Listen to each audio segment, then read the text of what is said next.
Sư phụ, Đồ Nhi theo sư phụ tu hành đã 5 năm rồi. Cảm ơn ơn cứu mạng của sư phụ năm xưa. Con 5 năm trước, Thái Ất chân nhân, sư phụ của Lục Nhiên,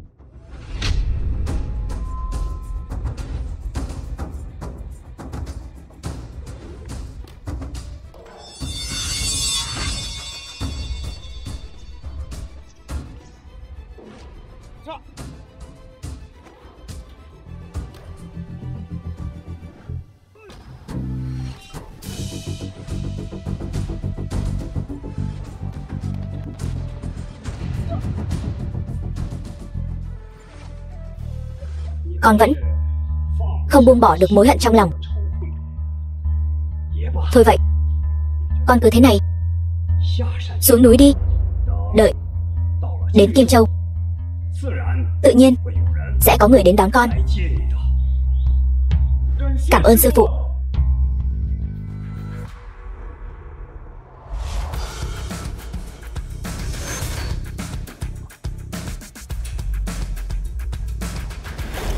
Kim Châu, ta đã trở về.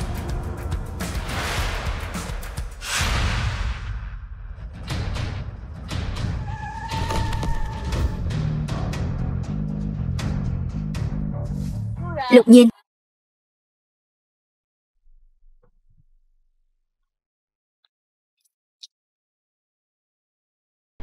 Thư Thanh Huyền, cháu gái Thư lão. Anh là Lục Nhiên phải không? Cô là? Tôi là người đến đón anh. Anh ngây ra đấy làm gì? Lên xe đi. Yên tâm đi, tôi không phải người xấu. Ông nội tôi bảo tôi đến đón anh. Ông nội cô?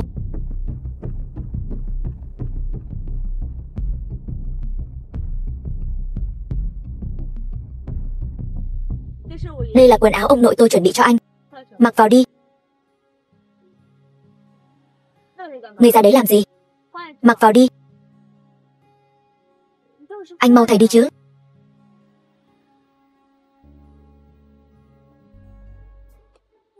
Anh làm gì đấy? Đồ lưu manh. Vậy sao cô còn chưa ra ngoài?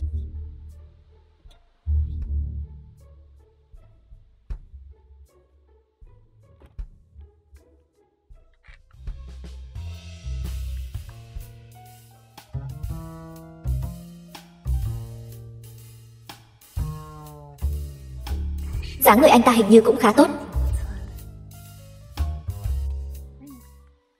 Nghĩ gì thế này?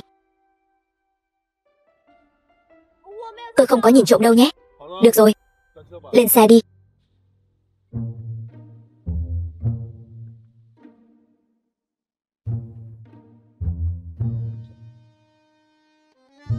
Lái xe.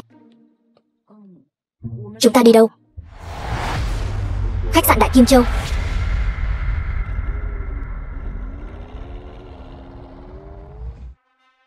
Khách sạn Đại Kim Châu.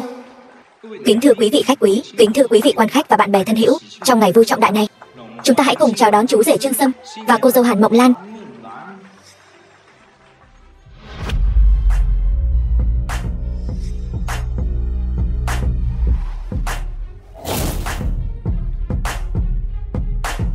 Hỡi các vị, ta Lục Nhiên đã trở về rồi đây. Con trai của Lục Đại Sơn, người đã qua đời 5 năm trước. Lục Nhiên, sao hắn lại trở về? Người đâu? Lên cho ta. The film was translated and narrated by M Media.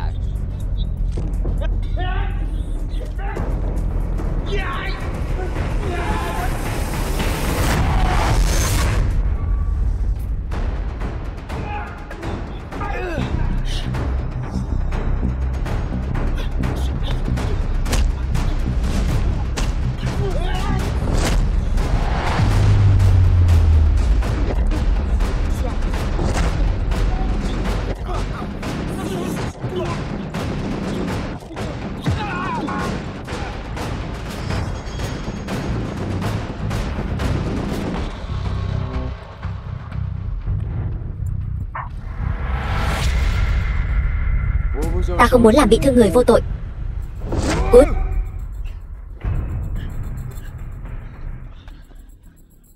Năm đó Lục gia ta hảo tâm hảo ý nhận nuôi ngươi, nhưng ngươi lại lấy oán báo ơn,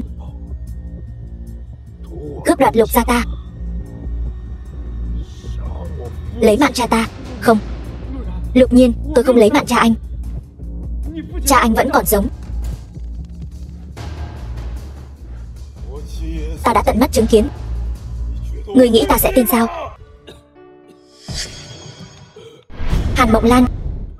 Lục Nhiên. Lục Nhiên, cậu thả Trương Sâm ra. Mau thả hắn ra.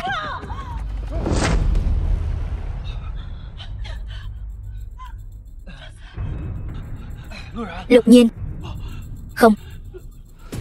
Lục thiếu gia, chúng ta cũng từng là anh em mà. Có người ép tôi làm Lục gia sụp đổ, tôi cũng là bất đắc dĩ thôi. Thật đó. Ai?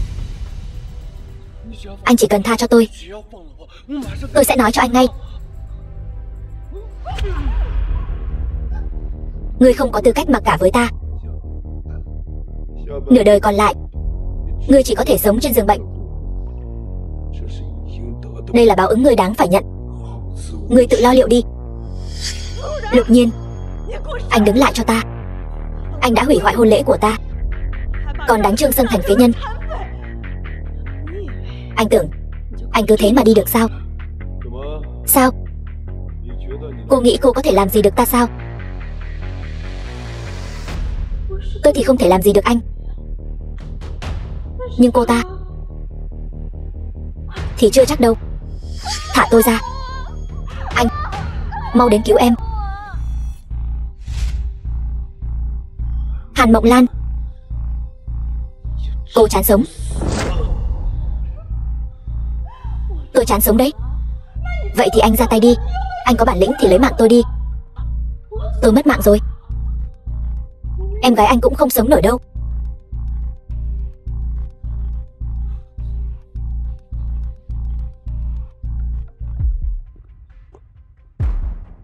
Không ngờ anh cũng có chút bản lĩnh đấy nhỉ.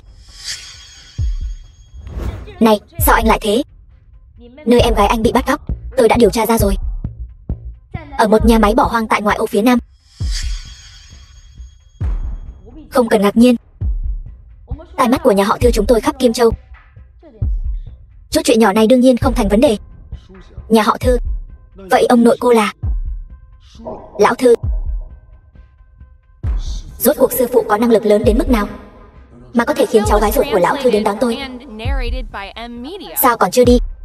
Không vội cứu em gái anh nữa sao? Nhà kho bỏ hoang. Ngô Cường, thiếu gia Ngô gia. Tiểu thư nhà họ Lục của tôi ơi, xem ra cái tên anh trai phế vật của cô hôm nay sẽ không đến đâu. Lục Ly, em gái Lục Nhiên. Đã vậy, anh em ơi, dẫn cô ta ra sau cho tao. Tao muốn chơi đùa một chút. Dừng tay. Hóa ra là thiếu gia phế vật của nhà họ Lục. Tao tưởng mày không đến chứ. Ngô Cường, mau thả em gái tôi ra. Nếu không, tôi sẽ khiến anh sống không bằng mất mạng. Mày nói gì đấy? Ngô Cường, tôi cho mày cơ hội cuối cùng. Đừng qua đây. Qua đây tao lấy mạng nó.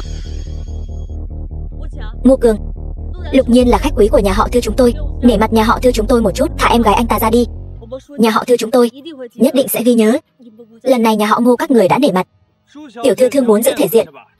Được thôi, tao không cho mày. Mày, hay là thế này đi, tao thả nó ra, mày ở lại. Nếu chúng tôi có thể liên hôn với nhà họ Thư các người, vậy thì lão gia không biết sẽ vui đến mức nào. Buông ra. Buông ra. Nhìn gì, lên hết cho tao.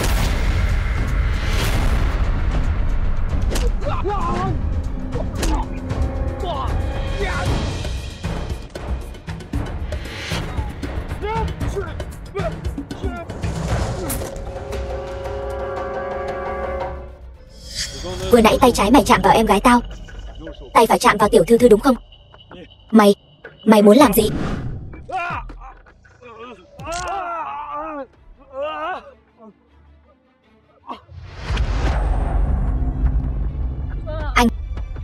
Bây giờ chúng ta phải làm sao? Lục Nhiên, tôi biết cậu rất mạnh. Nhưng bố của Ngô Cường, Ngô Bằng, là người có thủ tất báo. Không đạt được mục đích thì không bỏ qua. Ông ta chắc chắn sẽ trả thù anh. Nhà họ Thư chúng tôi đương nhiên có thể bảo vệ anh, nhưng Minh Thương dễ tránh, ám tiễn khó phòng. Nếu không thì tìm một nơi nào đó trốn một thời gian đi. Tôi vừa mới về lại phải đi. Vậy chẳng phải thành trò cười cho thiên hạ sao? Hơn nữa, Ngô Cường đã muốn báo thù, chắc chắn sẽ chĩa mũi nhọn vào nhà họ Thư các người. Tuy nhà họ Ngô không bằng nhà họ Thư, nhưng cuốn điên thì ai cũng không muốn chọc vào. Vậy phải làm sao? Đã vậy, nếu Ngô Bằng muốn báo thù, vậy thì chúng ta ra tay trước để chiếm ưu thế. Bây giờ chúng ta đi tìm ông ta. Gì cơ? Biệt thự Ngô gia.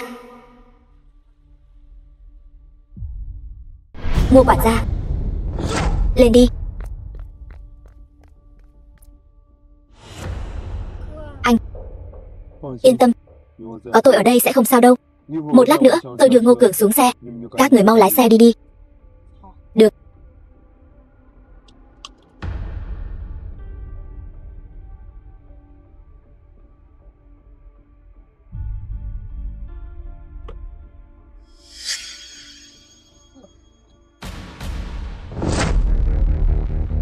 Thiếu gia. Lục Nhiên, thằng nhóc nhà ngươi đúng là có gan, dám đến Ngô gia của ta. Bây giờ ngươi có chắp cánh cũng khó thoát rồi. Nói nhảm nhiều quá rồi. Thằng nhóc, mau thả thiếu gia nhà chúng ta ra, bằng không mất mạng. Bảo người của các người lùi lại, cho chiếc xe này đi trước, đảm bảo an toàn cho thiếu gia. Lùi lại. Anh ơi, anh đừng xảy ra chuyện gì nhé. Yên tâm.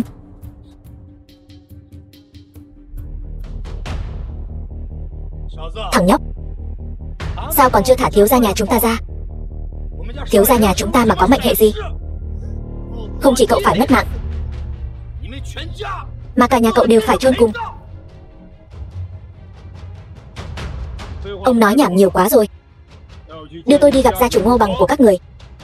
Được, như ý cậu muốn. Mời. The film was translated and narrated by M Media.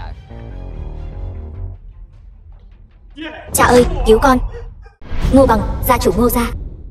Cậu là Lục Nhiên đúng không? Ta có nghe nói về cậu, một kẻ ăn chơi trác táng. Nhưng Lục gia đã sụp đổ rồi. Kẻ ăn chơi trác táng cũng không còn tính nữa nhỉ? Bằng gia, ngài nói không sai. 5 năm trước tôi quả thực chẳng có gì cả. Nhưng bắt đầu từ hôm nay, ngài có thể sẽ phải thay đổi cách nhìn về tôi. Thay đổi cách nhìn? Cậu động đến con trai ta, e rằng không có ngày mai đâu nhỉ? Không hỏi rõ ngọn nguồn sự việc, đã vội trách người khác. Dạy dỗ ra loại con gì thế? Bằng gia, con trai ngài dạy không tốt, tôi thay ngài dạy rồi. Ngài muốn cảm ơn tôi thế nào đây? Cậu là cái thá gì, dám nói chuyện với ta như vậy? Tôi tính là cái thá gì? Thằng nhóc, cậu tiêu đời chắc rồi.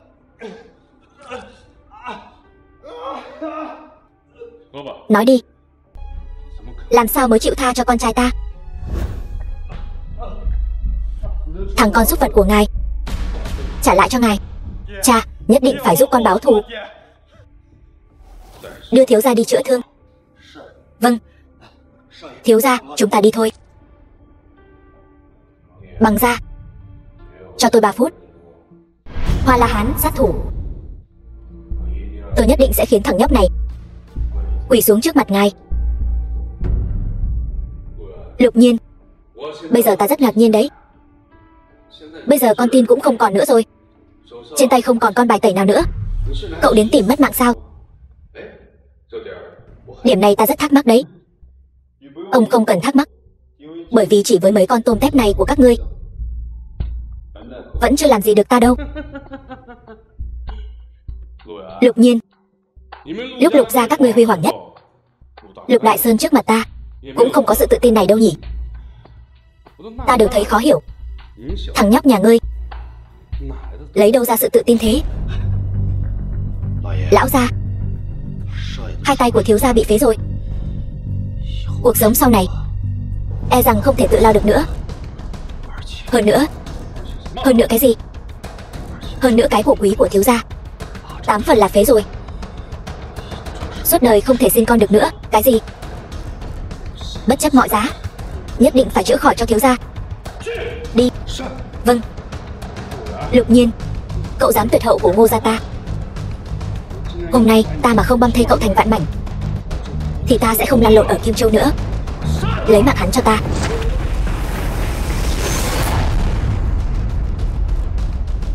Ngô gia cũng chỉ có vậy thôi sao? Lão gia,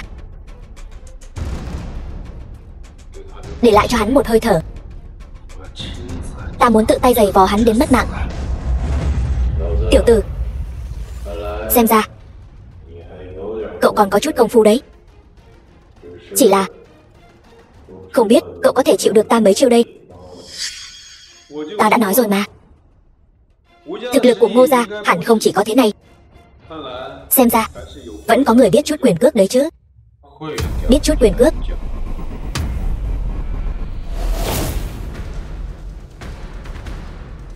Tiểu tử,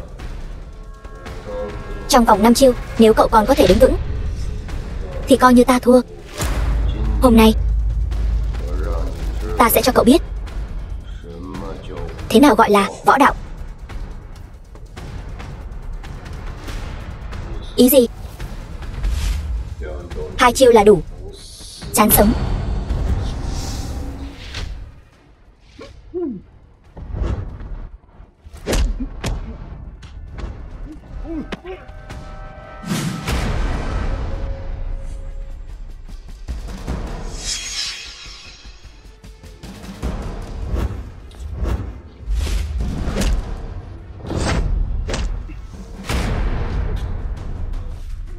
Xem ra ta vẫn đánh giá cao anh rồi.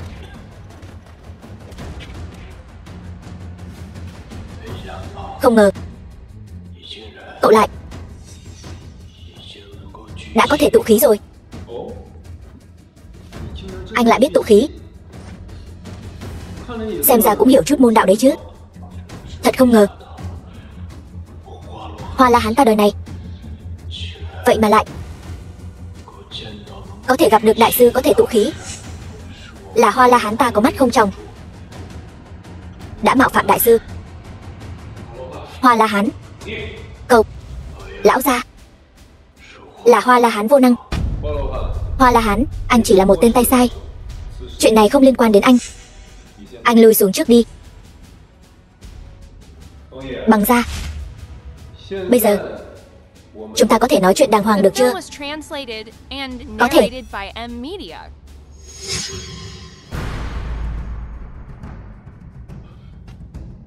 Lục thiếu, rốt cuộc cậu muốn gì?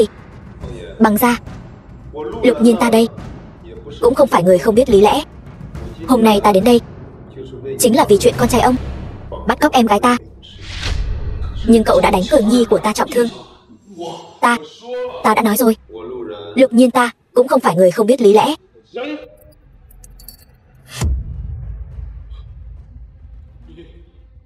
Ngài không phải đại sư, ngài là tông sư. Hoa La Hán bái kiến tông sư. Bái kiến tông sư. Vậy cậu nói xem, chuyện này nên giải quyết thế nào? Không, ta bồi thường cho em gái cậu 50 vạn, coi như tổn thất tinh thần. 50 vạn.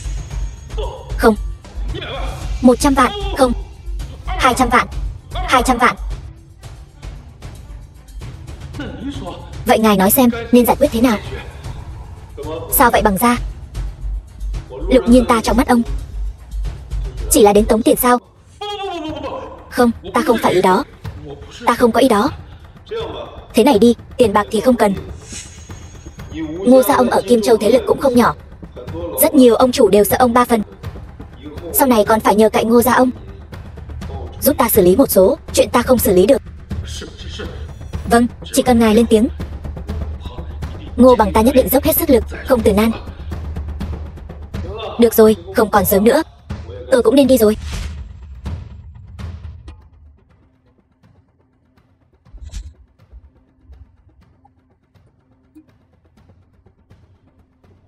Hoa La Hán, anh vừa nói nội lực ngoại phóng, tông sư gì đó, rốt cuộc là sao?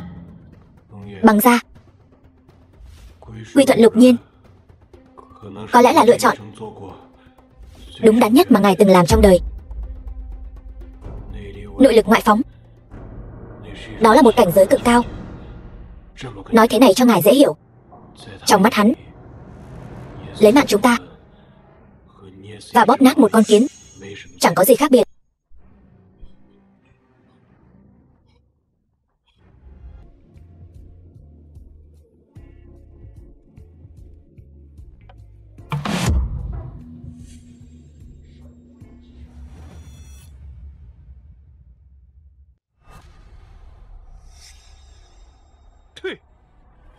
Xui xẻo thật. Anh Bằng, chuyện lần này cảm ơn nhé. Còn một chuyện nữa, tôi có thể cần anh giúp. Lục thiếu cứ nói, giúp tôi tìm một chỗ ở. Tình hình của tôi bây giờ tuyệt đối không thể sống chung với em gái nữa.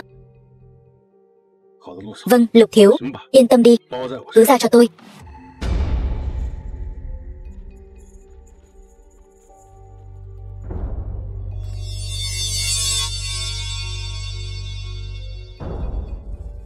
The film was translated and narrated by M Media.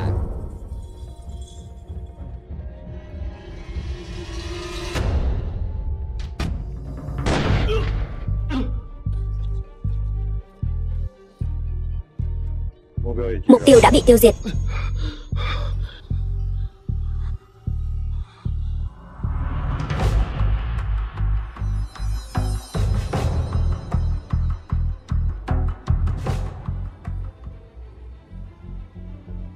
Bệnh viện.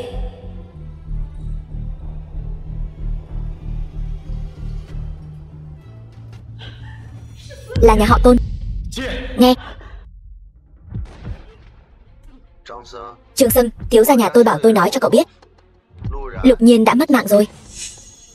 Được. Còn nữa, thuốc trị thương cho cậu ngày mai sẽ được đưa đến phòng bệnh của cậu.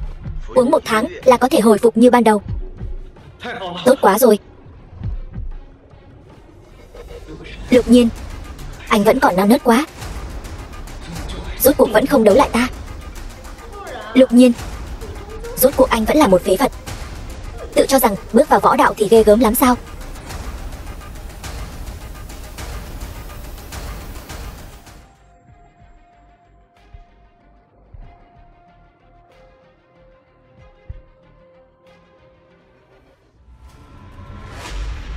Sư phụ.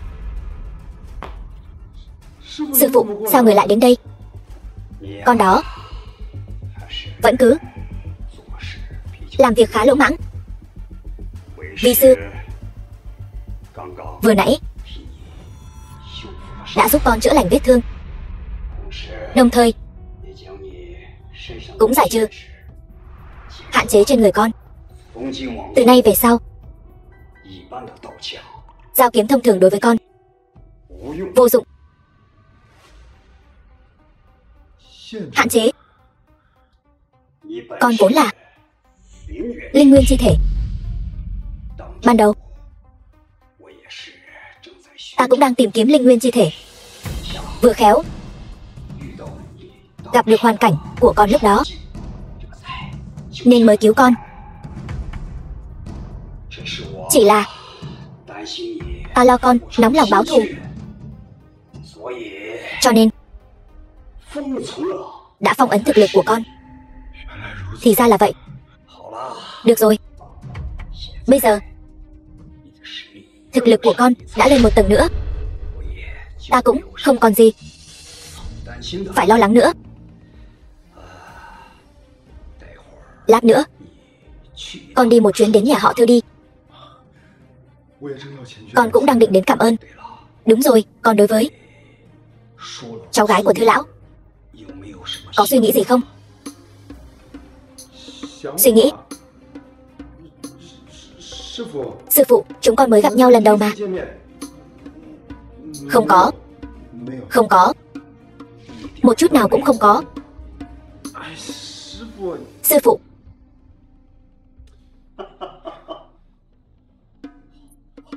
Được.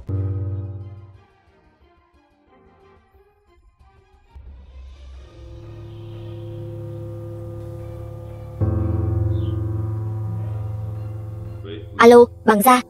Thế nào rồi? Lục thiếu, người đứng sau Trương Sâm đã chuẩn bị ra tay rồi. Nếu chúng ta phán đoán không sai thì hẳn là đại công tử nhà họ Tôn ở Kinh Thành, Tôn Thượng Minh. Tôn Thượng Minh.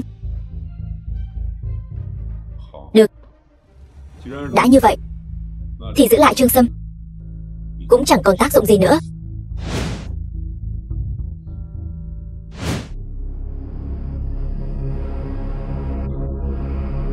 Lục Nhiên, lần này Tôn thiếu ra tay, anh xong đời rồi.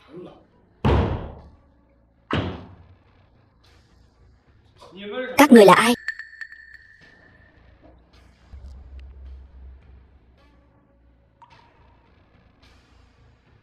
Anh muốn làm gì? Trương Sâm, nếu cậu cứ nằm mãi trên giường bệnh cũng coi như cậu chuộc tội rồi. Nhưng cậu lại tỉnh rồi. Anh có ý gì? Năm đó cậu đã đối xử với ta và bố ta như thế nào? Trong lòng cậu hẳn phải rõ. Lục Nhiên, anh bây giờ lấy mạng ta, anh sẽ vĩnh viễn không biết là ai muốn diệt cả nhà các ngươi, Tôn Thượng Minh nhà họ Tôn ở Kinh Thành. Đúng không? Sao anh biết? Ngày mai tất cả mọi người ở Kim Châu đều sẽ biết một chuyện. Đó chính là Trương Sâm của tập đoàn Trương Thị vì dự án phía Tây thành phố bị kẹt một khoản tiền khổng lồ, dưới áp lực không chịu nổi tự kết liễu. Không phải như vậy. Đưa đi, không phải như vậy. Các người nói bậy, các người.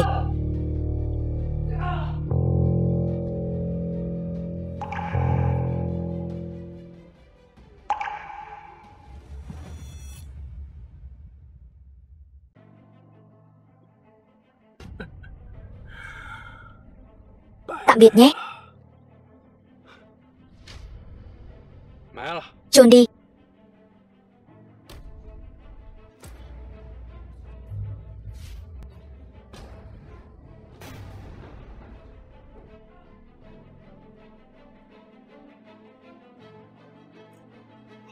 Được. Tôi biết rồi. Thanh Uyển, mua cho em một món quà, xem đi. Thế nào? Có thích không? Thích. Thư tiểu thư, thật trùng hợp gặp cô ở đây. Anh sao lại đến đây? Thanh Uyển, vị này là Lục Nhiên.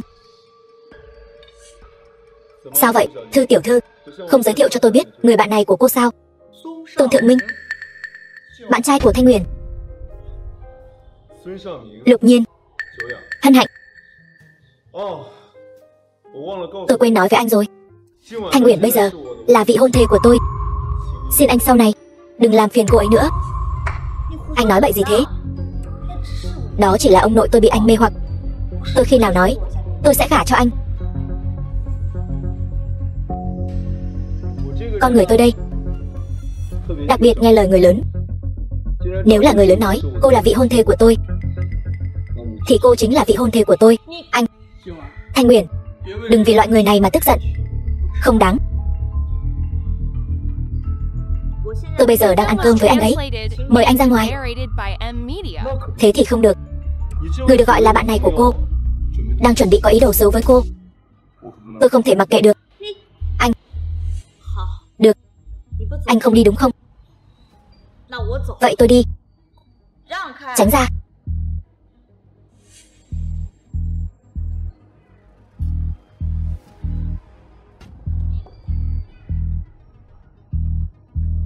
Lục Nhiên, anh muốn làm gì?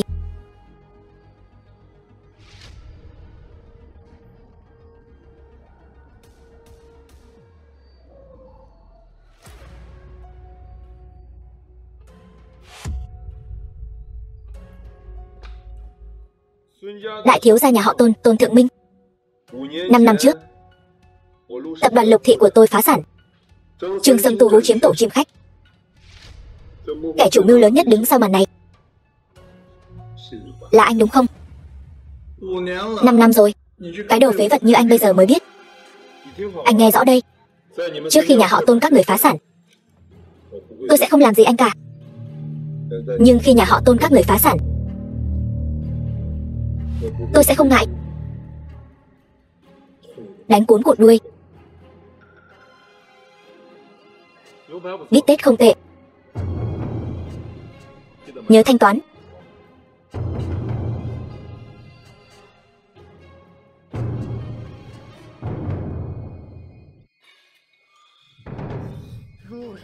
Lục Nhiên, anh đợi đấy cho tôi. Sớm muộn gì anh cũng sẽ mất mạng dưới tay của Tôn Thượng Minh tôi.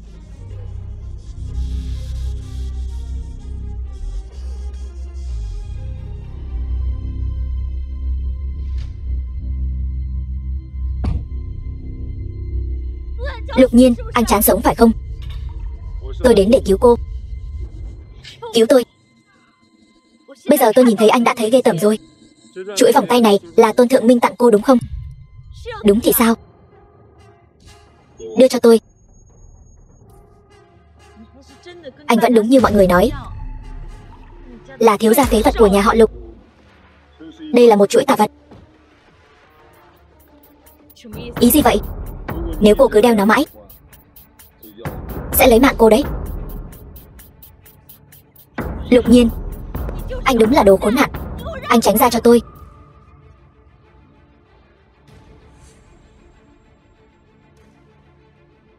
Nếu có bất kỳ chuyện ngoài ý muốn nào xảy ra, lập tức gọi điện cho tôi.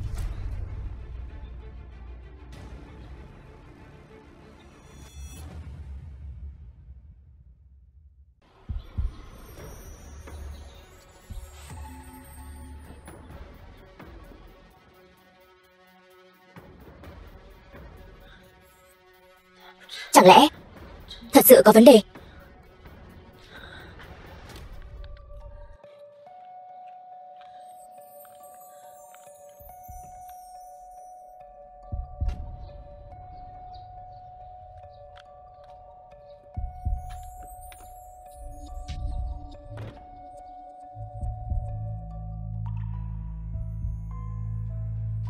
Alo, ai đấy? Tôi là Thư Thanh Uyển. Anh có thể đến nhà tôi một chuyến được không? Alo, tôi đến ngay đây. Cô tháo chuỗi vòng tay ra trước đi, tuyệt đối đừng ngủ tiếp đi.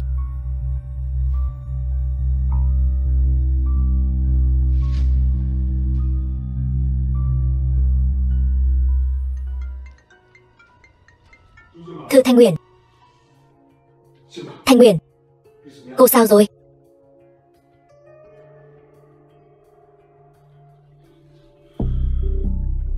Xem ra tôi vẫn còn xem thường chuỗi vòng tay này rồi. Thế mà lại có hiệu quả thôn phệ mạnh mẽ đến vậy.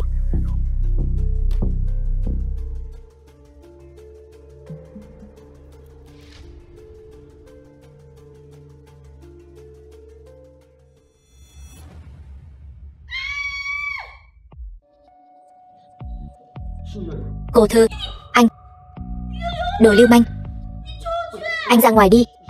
Cô Thư, tối hôm qua tình hình khẩn cấp, tôi cũng thật sự không còn cách nào khác. Cái đó, cô thay quần áo trước đi. Tôi đi trước.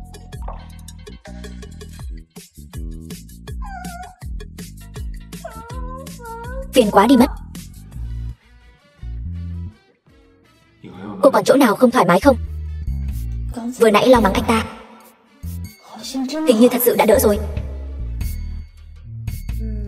Không, không có gì không thoải mái cả. Vậy thì tốt rồi.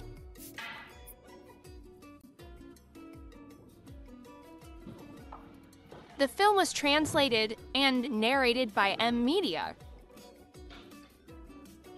Đúng rồi, tối hôm qua đã xảy ra chuyện gì vậy? Cái này, đây là cái gì?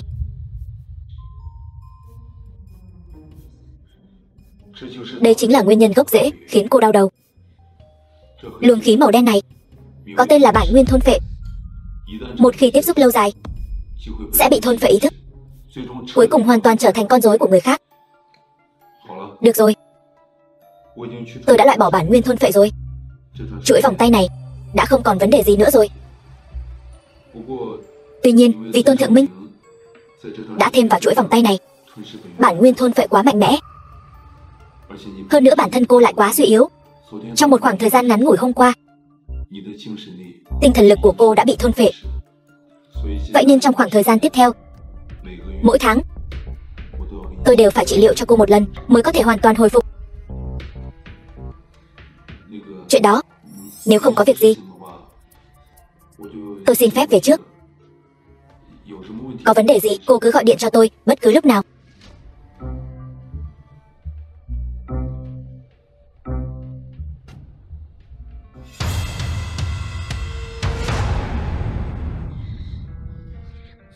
Tôn Thượng Minh, anh sao lại nhẫn tâm như vậy?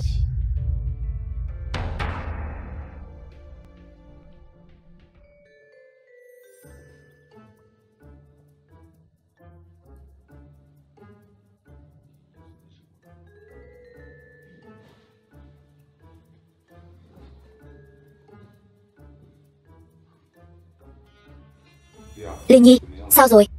Anh, em tìm thấy bố rồi. Thật sao? Bố ở đâu?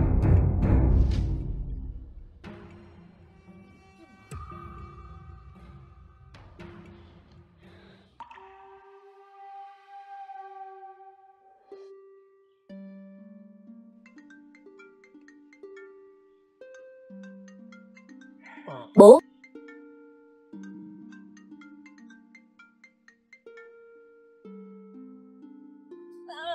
Bố.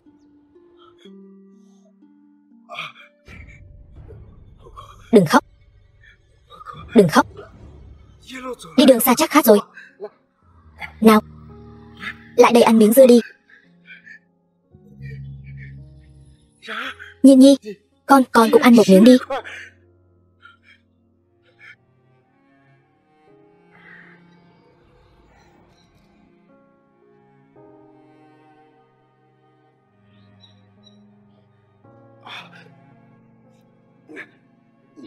Các con về chắc đói rồi.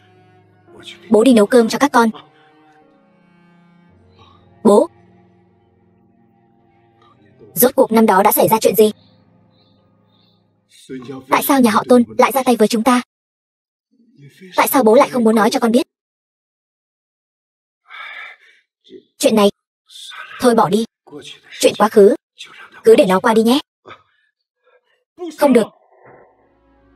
Chuyện này,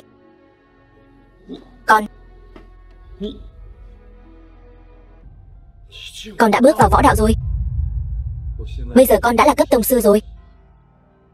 Chỉ cần bố nói cho con biết 5 năm trước rốt cuộc đã xảy ra chuyện gì, con có khả năng báo thù. Báo thù? Chuyện này không phải là điều bố hy vọng. Bố hy vọng con có thể lấy lại bằng sáng chế của Lục gia chúng ta. Bằng sáng chế? Đúng vậy. Đây là một công nghệ động cơ công suất thấp và tốc độ nhanh. Chỉ cần có công nghệ này, một chiếc xe năng lượng mới, chỉ cần mang theo một tấm pin năng lượng mặt trời là có thể chạy không giới hạn.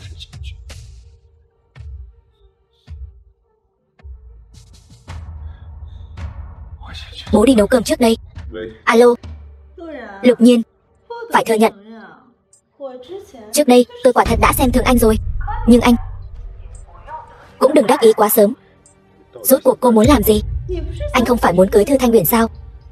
Xin lỗi nhé. Sau này anh có thể phải gọi tôi là mẹ rồi. Rốt cuộc cô có ý gì? Anh muốn biết sao? Nếu anh thật sự muốn biết, vậy thì cùng Thư Thanh Huyền quay về thăm bố cô ta đi.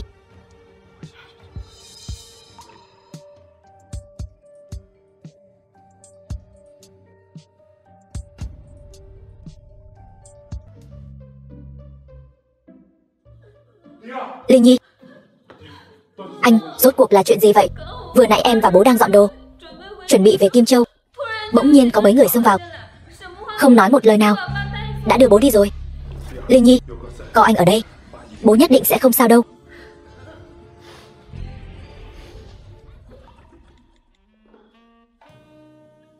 Bằng ra, bố tôi bị người nào đó đột nhiên đưa đi rồi. Dùng mọi mối quan hệ, nhất định phải điều tra ra. Được rồi. Yên tâm.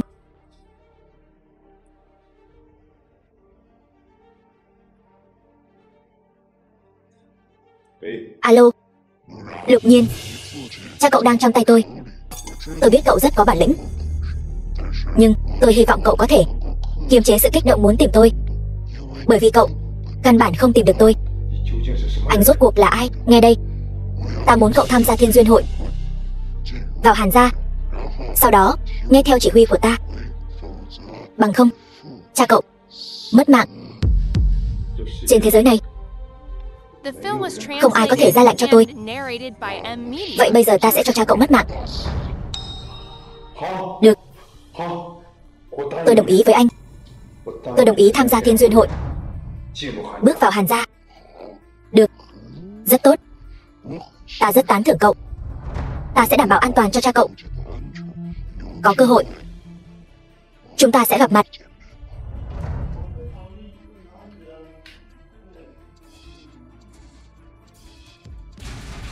Hàn gia ở Kinh Thành.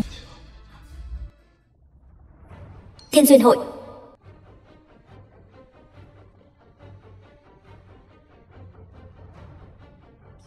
Bây giờ phải làm sao đây?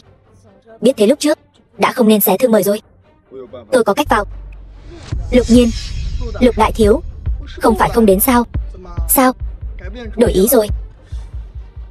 Nếu không có thư mời thì quỳ xuống sửa tiếng cún. Tôi có thể thưởng cho cậu một tấm. Đúng rồi, Lục đại thiếu nói không có thư mời vẫn vào được. Đến đây, biểu diễn đi. Hay là thế này đi Tôn đại thiếu, chúng ta đánh cược đi. Nếu tôi vào được, cậu quỳ xuống đất sủa 3 tiếng. Ngược lại thì sao? Được thôi, ta thật muốn xem anh có bản lĩnh gì mà vào được. Thanh Uyển, thiếu gia Tôn học cuốn sủa, cô chắc chưa từng thấy nhỉ? Thiên Duyên Hội không có thiệp mời là thật sự không vào được. Thiếu gia Tôn, không biết anh đã nghe nói chưa? Quỷ Cốc phái chưa nghe nói. Vậy còn Thánh sư Thiên Nhất thì sao? Không biết. Uổng cho Tôn gia các ngươi còn tự xưng là đại gia tộc. Vậy ta sẽ cho cậu mở mang tầm mắt. Được thôi. Chào ngài, xin vui lòng xuất trình thiệp mời của ngài. Tôi không có thiệp mời. Xin lỗi ngài, không có thiệp mời không được vào trong. Lục Nhiên, ta thấy anh bây giờ có thể học chó sủa rồi.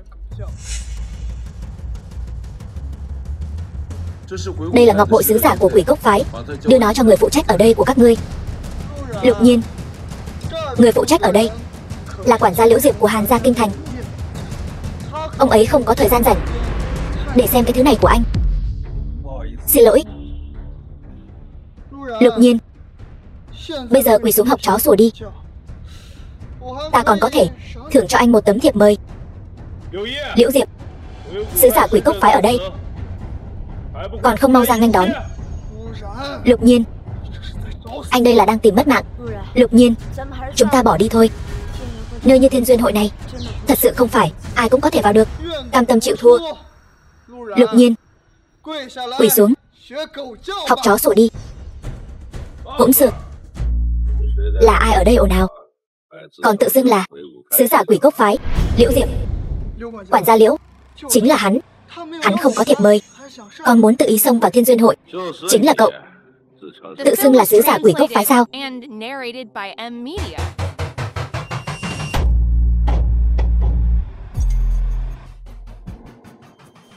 Người bên dưới kiến thức nông cạn, mạo phạm quý nhân, mong được chuộc tội. Quản gia Liễu, có phải nhầm lẫn rồi không? Tôi là Tôn thượng minh của Tôn gia. Thằng nhóc này sao có thể là cái gì sứ giả Quỷ Cốc phái? Hắn chẳng qua chỉ là một thiếu gia phế vật của Lục gia mà thôi. Ý của cậu là ta kiến thức không bằng cậu sao? Lục sứ giả, Mời vào trong. Không vội. Thiếu gia Tôn, giao kèo cá cược giữa cậu và ta, kết quả rõ như ban ngày. Cậu có phải nên quỳ xuống đất học 3 tiếng cuốn sủa rồi không? Lục Nhiên, anh cái đồ phế vật này dám mạo danh Hàn gia. Ta không tin. Hàn gia này ngay cả một người hiểu chuyện cũng không có sao. Thằng nhóc, cậu sỉ nhục sứ giả, mạo phạm Hàn gia ta, có phải chán sống không? Quản gia Liễu, chuyện của bản thân ta vẫn là tự ta làm. Thiếu gia Tôn, nếu như anh cảm thấy quỳ xuống đất sủa như chó làm mất mặt mũi của anh, thì tôi cũng không ngại dùng cách của riêng tôi để anh thực hiện lời cá cược. Lục Nhiên, nếu mày dám động vào tao, tao sẽ khiến mày sống không bằng mất mạng.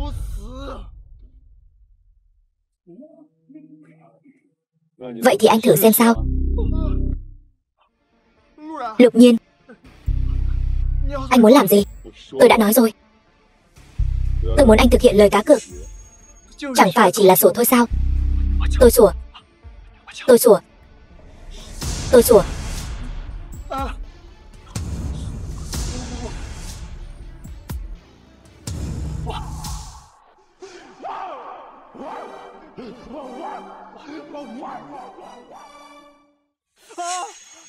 Lục sứ giả, mời vào trong.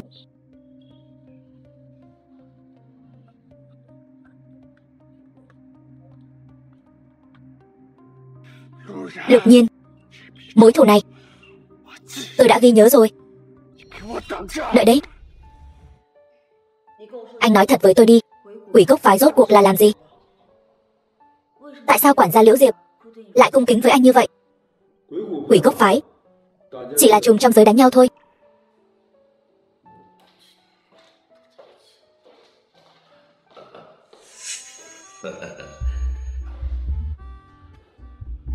Hai vị xin dùng trà. Lục sứ giả, Thiên Duyên hội tôi đã chuẩn bị xong xuôi rồi. Đợi lát nữa khi bắt đầu, tôi sẽ mời ngài vào trong. Được, không có việc gì. Lão hủ xin cáo lui trước.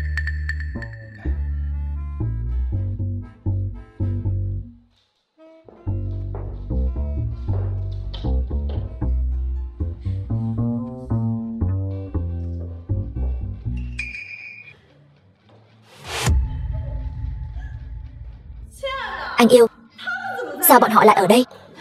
Anh không phải nói sẽ không gửi thiệp mời cho bọn họ sao? Thanh Nguyễn, con không ở Kim Châu ở cùng ông nội, sao lại xuất hiện ở đây? Không liên quan đến ba. Con ở đâu, đó là chuyện của con. Ta không phải đã nói rồi sao? Ta đã hứa gả con cho Tương Thượng Minh của nhà họ Tôn. Nếu con còn dây dưa với thằng nhóc này, lêu lồng cùng nhau, ta sẽ cho người phế chân của nó. Tương Thượng Minh là cái tên đang sủa như cún ở ngoài cửa đó sao? Sủa như cún. Chú Thư,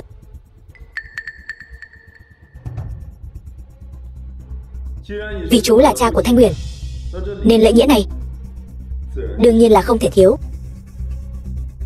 Nhưng chú Thư, cháu và Thanh Nguyễn ở bên nhau, hai chúng cháu là thuận theo lựa chọn của trái tim. Hy vọng chú đừng can thiệp. Nếu là người khác, ta đương nhiên sẽ không can thiệp. Chỉ là cháu là Lục Nhiên. Lục Nhiên, cậu sống không được bao lâu nữa đâu. Nhà họ Thư chúng tôi không thể trơ mắt nhìn Thư Thanh Nguyễn cùng cậu nhảy vào hố lửa được.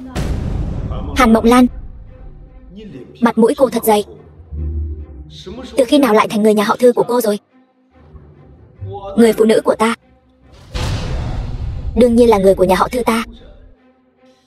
Bố có cần mặt mũi không vậy? Im miệng. Thanh Nguyễn, cô cũng đừng quá tức giận. Hàn Mộng Lan là loại phụ nữ như thế nào, cô và ta đều rõ. Cô ta ở nhà họ Thư không được lâu đâu. Vậy có lẽ phải khiến cậu thất vọng rồi. Tôi không chỉ phải ở lại nhà họ Thư mãi mãi, tôi còn phải sinh con nối dõi cho nhà họ Thư nữa. Thanh Nguyễn, cô làm gì vậy? Chú Thư, chú cản được Thanh Nguyền. Chú cản được tôi sao? Cậu. Cái tát vừa rồi là cho tôi. Cái tát này là tát thay cho cha tôi. Lục Nhiên, cậu dừng tay ngay cho tôi.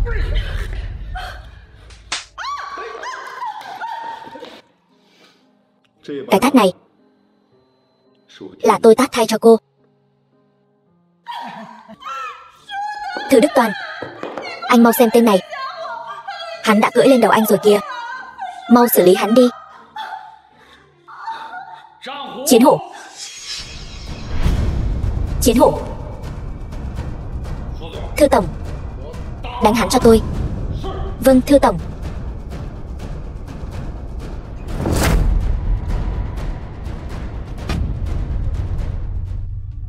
Nếu bây giờ anh rút lui, tôi có thể tha cho anh.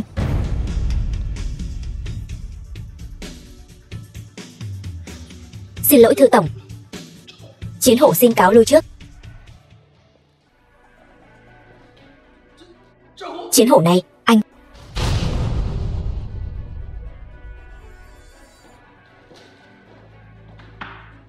Lục Nhiên, không ngờ tiểu tử cậu cũng có chút bản lĩnh đấy. Đi, chúng ta đi sang phòng khác.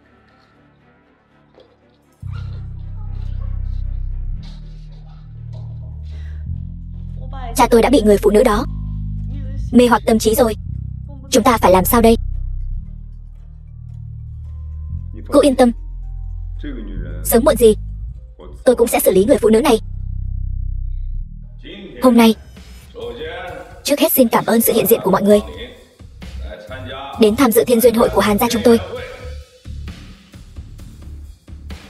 Nói trắng ra, Thiên Duyên Hội lần này chính là vì chuyện đệ tử cuối cùng của lão tổ Hàn gia chúng tôi. Mọi người đều biết,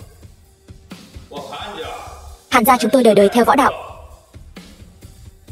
Vì hôm nay là để chọn đệ tử cuối cùng, hiện trường lại có nhiều tài tuấn của các đại gia tộc đến. Rốt cuộc nên quyết định thế nào đây?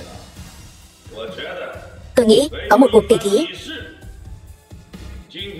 Hôm nay chúng ta sẽ lấy võ đạo để giao lưu.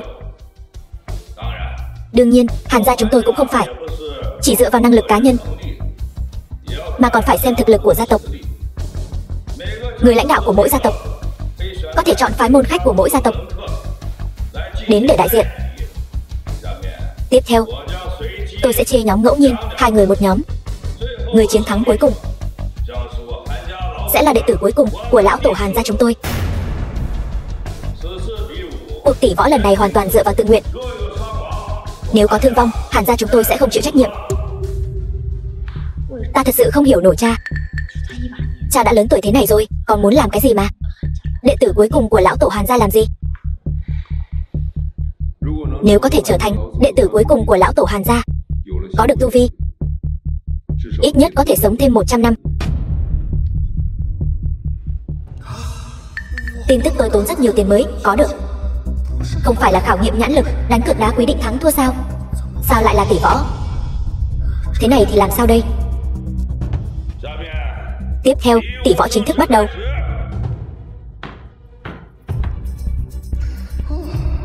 May quá, Thư Đức Toàn tuổi đã cao rồi, đương nhiên không phải là đối thủ của tôi. Sau khi thắng ván này, tôi vẫn còn thời gian để tìm người sắp xếp một chút.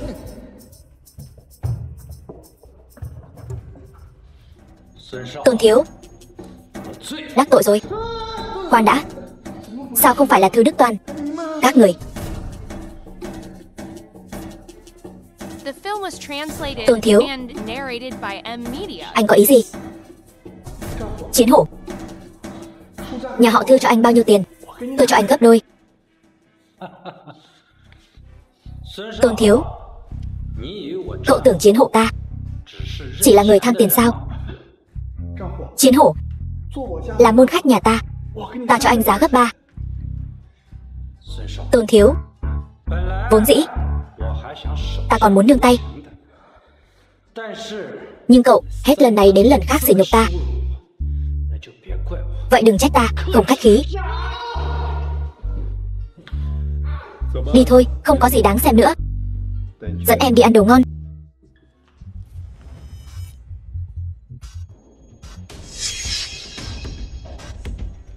Trần Bân Hoa Thành, Lục Gia Kim Châu, Lục Nhiên, xin chỉ giáo.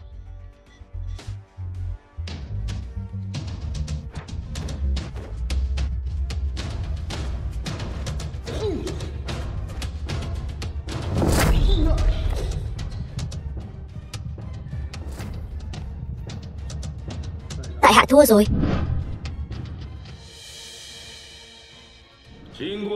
Sau vài vòng tranh tài, người cuối cùng so tài là Thư Đức Toàn của Thư gia và Lục Nhiên của Lục gia. Mời hai vị nghỉ ngơi một lát, tiến hành cuộc so tài cuối cùng. Thiên Duyên Hội.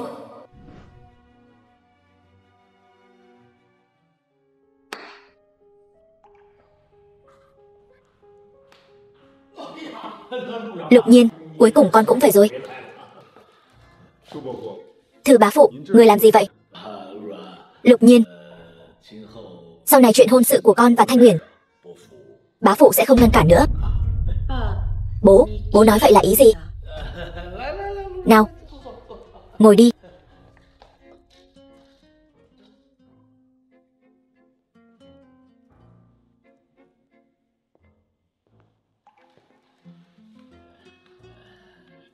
Lục Nhiên, con xem này, vừa rồi con và Chiến Hổ đã giao đấu rồi.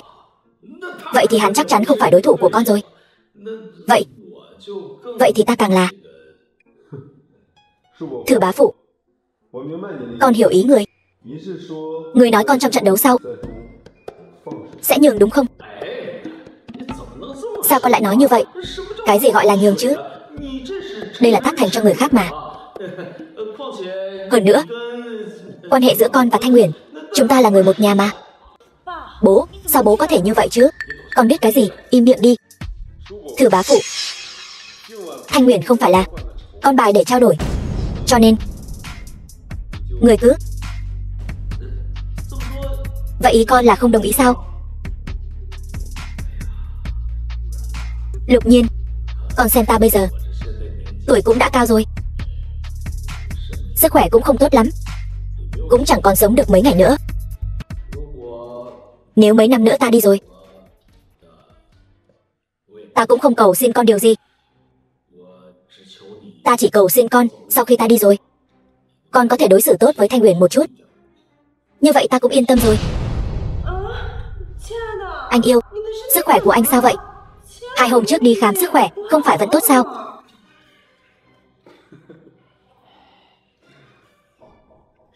Thưa bá phụ, con cũng chưa nói là con không đồng ý, cho nên người không cần dùng chiêu đánh vào tình cảm với con. Vậy ý con là đồng ý rồi. Con cũng chưa nói đồng ý.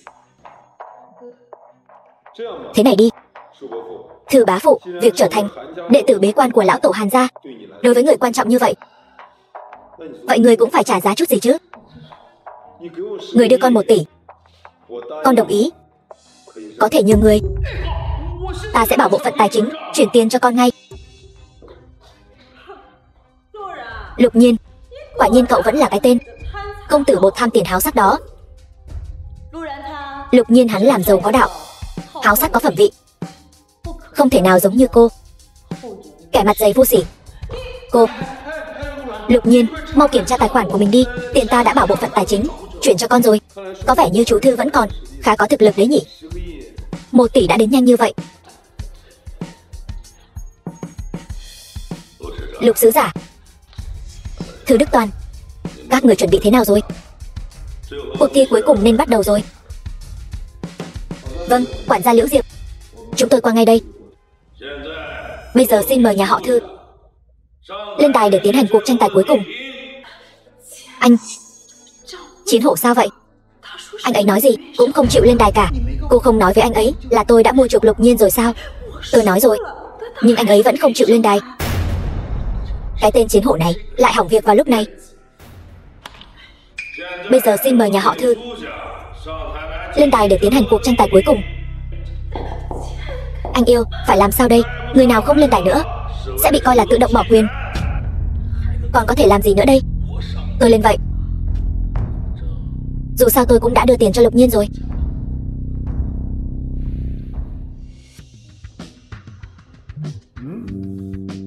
Chú Thư, sao chú lại đích thân lên đài vậy?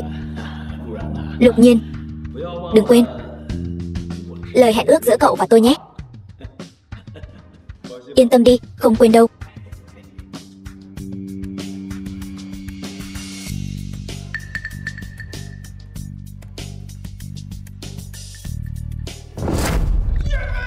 The film was translated and narrated by M Media. Chú Thư, cái này, nếu đã như vậy, tôi tuyên bố trong cuộc tỷ võ lần này, người chiến thắng cuối cùng là Lục Nhiên của nhà họ Lục. Không, là tôi thắng. Tôi đã đưa tiền rồi. Tôi mới là người chiến thắng. Không, điều này không thể nào. Sao lại thế này? Alo, tôi đã làm theo lời hẹn ước của anh, tham gia Thiên Duyên Hội và đã vào được nhà họ Hàn. Tiếp theo, bố tôi nên được thả ra rồi chứ? Yên tâm, tôi sẽ giữ lời hứa. Sao rồi? Không sao rồi. Cái người bí ẩn đó rốt cuộc muốn làm gì? Tôi cũng không biết. Bệnh viện.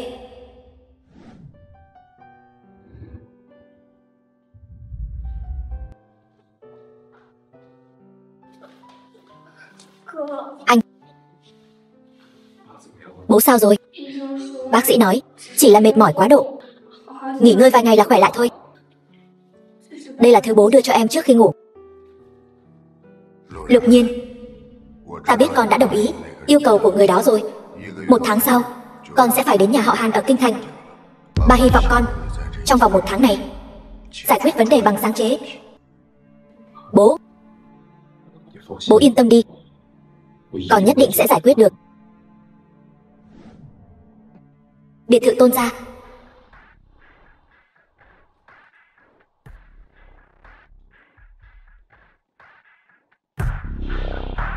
Lục Nhiên, cậu rốt cuộc muốn làm gì vậy?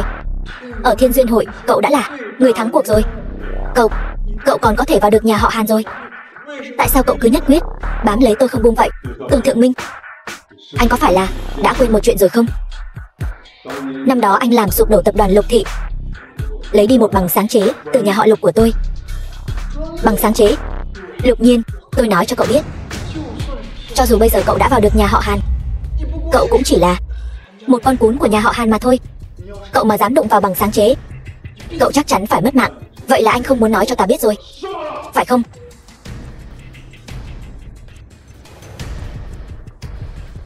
Lục Nhiên, bây giờ cậu lợi hại như vậy, vậy bây giờ anh chịu nói cho ta biết rồi. Không thể nào. Lục Nhiên, cái bằng sáng chế này cậu không thể đụng vào. Những người đó cậu đắc tội không nổi đâu. Những người mà anh nói rốt cuộc là ai? Tôi không thể nói cho cậu biết. Thiếu gia đã gọi cho lão gia rồi. Ông ấy đã phái ám ẩn vệ tới đây rồi. Tốt. Lục Nhiên, cho dù cậu có lợi hại đến đâu, nhà họ Tôn ta có 100 siêu cấp đại sư. Nếu bây giờ cậu không đi, lát nữa e rằng sẽ không đi được nữa. 100 người. Nếu lấy mạng 100 tên sát thủ của nhà họ Tôn ngươi, vậy thì ảnh hưởng e rằng quá lớn. Cho nên ta không định lấy mạng bọn họ. Vậy sao cậu còn chưa đi? Nếu đi, cũng phải đưa anh đi cùng. Lục Nhiên, cậu mà dám bắt cóc thiếu gia nhà ta, nhà họ Tôn chúng ta nhất định sẽ không tha cho cậu.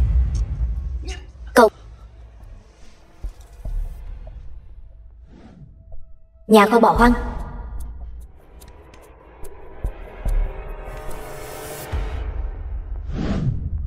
Tôn Thượng Minh, tòa nhà này đã bỏ hoang hơn 20 năm rồi. Cậu đừng mong có người đến cứu cậu. Cho nên bây giờ cậu còn không nói. Lục Nhiên, anh thật to gan. Cho dù ta có nói cho anh biết, anh cũng không thể làm gì được bọn họ. Nếu anh không nói cho ta biết, bây giờ ta có thể cho anh bỏ mạng ở đây. Được, được. Ta nói cho anh biết, người lấy bằng sáng chế là người của Yamaguchi-gumi. Sao nào? Sợ rồi. Muốn lấy lại bằng sáng chế từ Yamaguchi-gumi? Anh không thể nào. Ta... Một thứ quan trọng như vậy anh lại giao cho hắn. Anh rốt cuộc còn có chút liêm sỉ nào không? Anh biết Yamaguchi-gumi đã cho chúng ta bao nhiêu tiền không? 2 tỷ. Lại còn là đô la Mỹ. Anh biết số tiền này có thể giúp nhà họ Tôn ta làm được bao nhiêu chuyện lớn không? Nếu ta không trở về, nhà họ Tôn các ngươi có lẽ vẫn sẽ tiếp tục sống ung dung tự tại. Nhưng bây giờ ta đã trở về rồi. Ngày tốt đẹp của nhà họ Tôn các ngươi cũng đến hồi kết rồi. Lục Nhiên, anh còn muốn đối đầu với nhà họ Tôn chúng ta? Ta nói cho anh biết, anh ngay cả tư cách để đối đầu với nhà họ Tôn chúng ta cũng không có.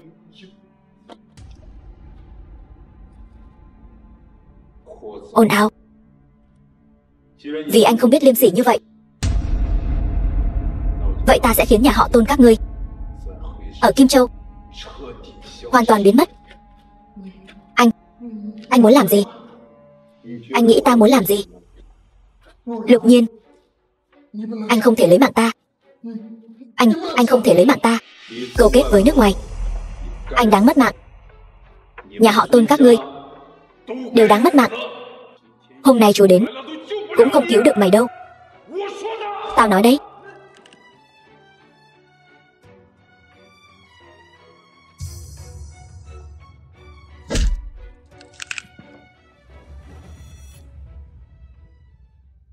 Lão gia ở đây. Thiếu gia, mau tỉnh lại đi thiếu gia.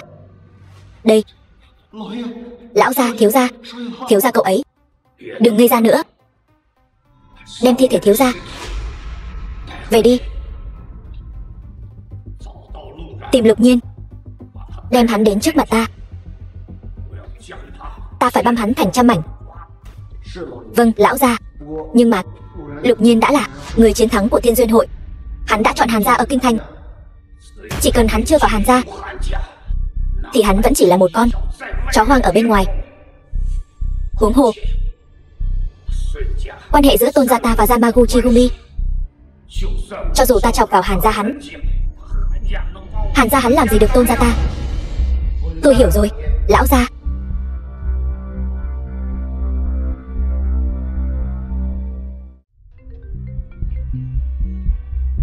Lục thiếu, chỗ ở đã sắp xếp cho cậu. Cậu có hài lòng không? Ở đó tuy không tính là tốt nhất, nhưng cũng thuộc loại khá. Đã rất tốt rồi.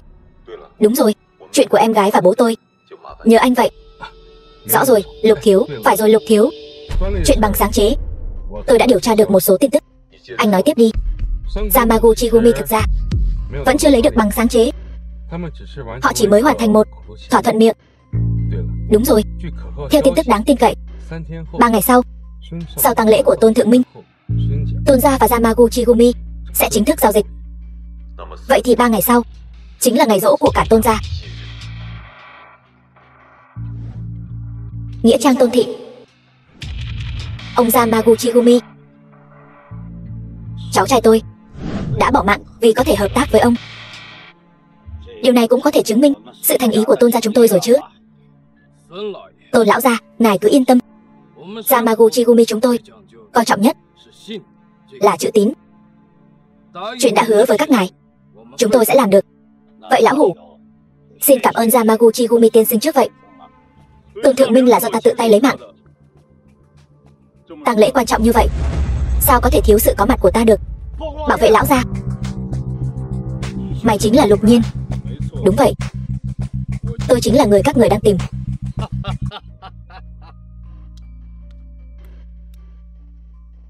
Không tôi. Mày muốn mất mạng thế nào muốn lấy mạng tôi. Tôi e là các người không có bản lĩnh đó đâu. Tôn Hữu Thế, tổ tiên Tôn gia các người, dù sao cũng coi như là danh môn vọng tộc, nhưng trên vấn đề kỹ thuật lớn như vậy, sao lại phạm phải sai lầm lớn đến thế? Kinh doanh không phân biệt quốc gia, có tiền kiếm, không ai lại không muốn làm. Nhưng ông ngàn vạn lần không nên đem kỹ thuật quan trọng như vậy giao cho bọn Nhật. Ông biết dân tộc chúng ta hận nhất chính là bọn Nhật. Khốn kiếp, chúng tôi chỉ là quan hệ hợp tác kinh doanh bình thường, không liên quan gì đến dân tộc cả. Có phần cho anh nói ở đây sao? Hóa ra là tông sư. Thú vị đấy.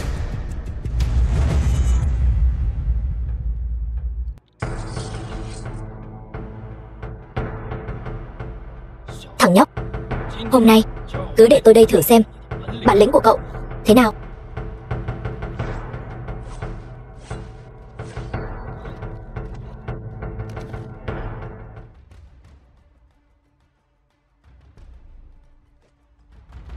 Tiếp theo,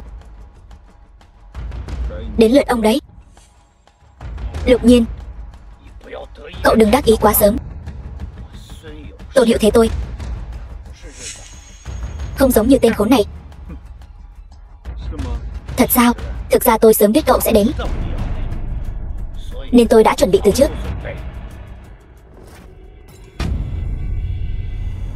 Cậu dám nhúc nhích một cái, viên đạn sẽ xuyên qua đầu cậu. Tôi không tin đầu cậu có thể chặn được đạn. Quả nhiên, gừng càng già càng cay mà. Đó là lẽ đương nhiên. Lên đi. Lão gia. Cái này. Lão gia, cậu chơi tôi. Tôi lừa ông thì ông làm được gì? Tôn Hữu Thế, giao tay súng của ông ra đây, rồi giao cả bằng sáng chế cho tôi. Nếu không tôi không ngại tiêu diệt sạch cả nhà Tôn gia các người.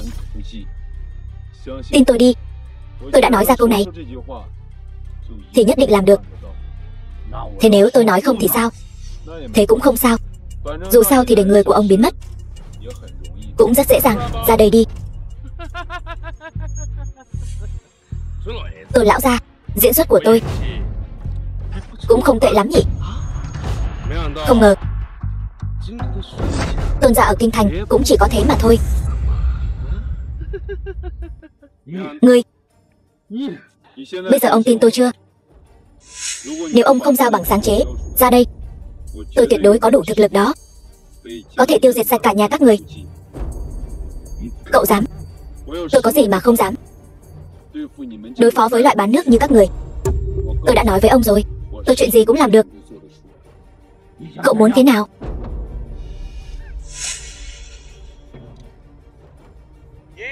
Ông nội cứu cháu. Ông nội, còn một chuyện nữa. Tôn Hữu Thế, đứa cháu mà ông yêu quý nhất chắc không phải là Tôn Thượng Minh nhỉ? Cậu có ý gì? Tôn Trình đang ở kinh thành lúc này mới là người mà ông yêu quý nhất phải không? Cậu muốn thế nào?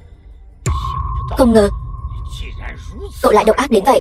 Tôi đã nói rồi, đối phó với các người tôi chuyện gì cũng làm được.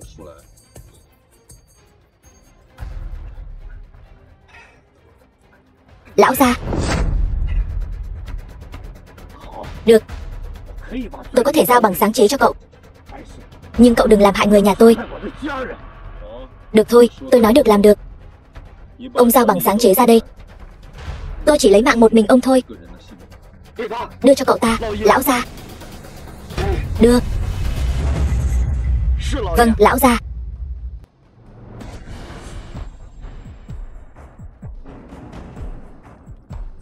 Đây là tất cả tài liệu kỹ thuật bằng sáng chế, đều ở trong cái hộp này. Những thứ bên trong cái hộp này tôi sẽ cho người đi kiểm tra. Nếu để tôi phát hiện là giả, ông biết hậu quả rồi đấy. Một người sắp mất mạng, sao có thể lừa cậu được chứ? Được thôi.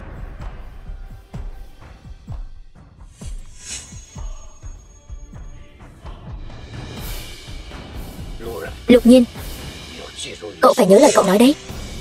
Nếu không thì dù tôi có thành quỷ cũng sẽ không tha cho cậu đâu. Tôi nói được làm được. Lão gia, lão gia, lão gia. Con trai, ta bên này đã kiểm tra rõ ràng rồi. Tất cả tài liệu đều ở đây, không thiếu sót gì cả. Thậm chí dựa trên cơ sở này, họ còn nghiên cứu và tiến bộ hơn rất nhiều. Thế thì tốt, bố. Lục Nhiên, bố bên con vẫn còn việc, con cúp máy trước đây. Sao thế? Anh có muốn về nhà em ở không? Gì cơ? Anh đừng hiểu lầm nhé. Em là nói đó là lỗi của bố em, đâu phải lỗi của em. Đương nhiên em phải về rồi. Em chỉ là không muốn về một mình thôi. Anh có muốn không? Đi thôi. Biệt thự Thư gia.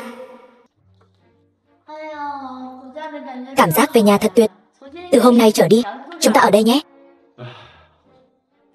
Phải nói là mối quan hệ của mấy người này thật sự quá phức tạp. Tôi tưởng là ai chứ? Hóa ra là cô con gái nhà họ Thư của chúng ta đã về rồi. Bố tôi đâu? Bố cô, ông ấy đang tắm. Sao, cô muốn vào xem mà? Tôi xem gì chứ? Hai người cứ sống tốt thế giới riêng của mình đi là được rồi. Chúng ta không can thiệp lẫn nhau. Đi, tôi đưa anh đi xem phòng ngủ của chúng ta.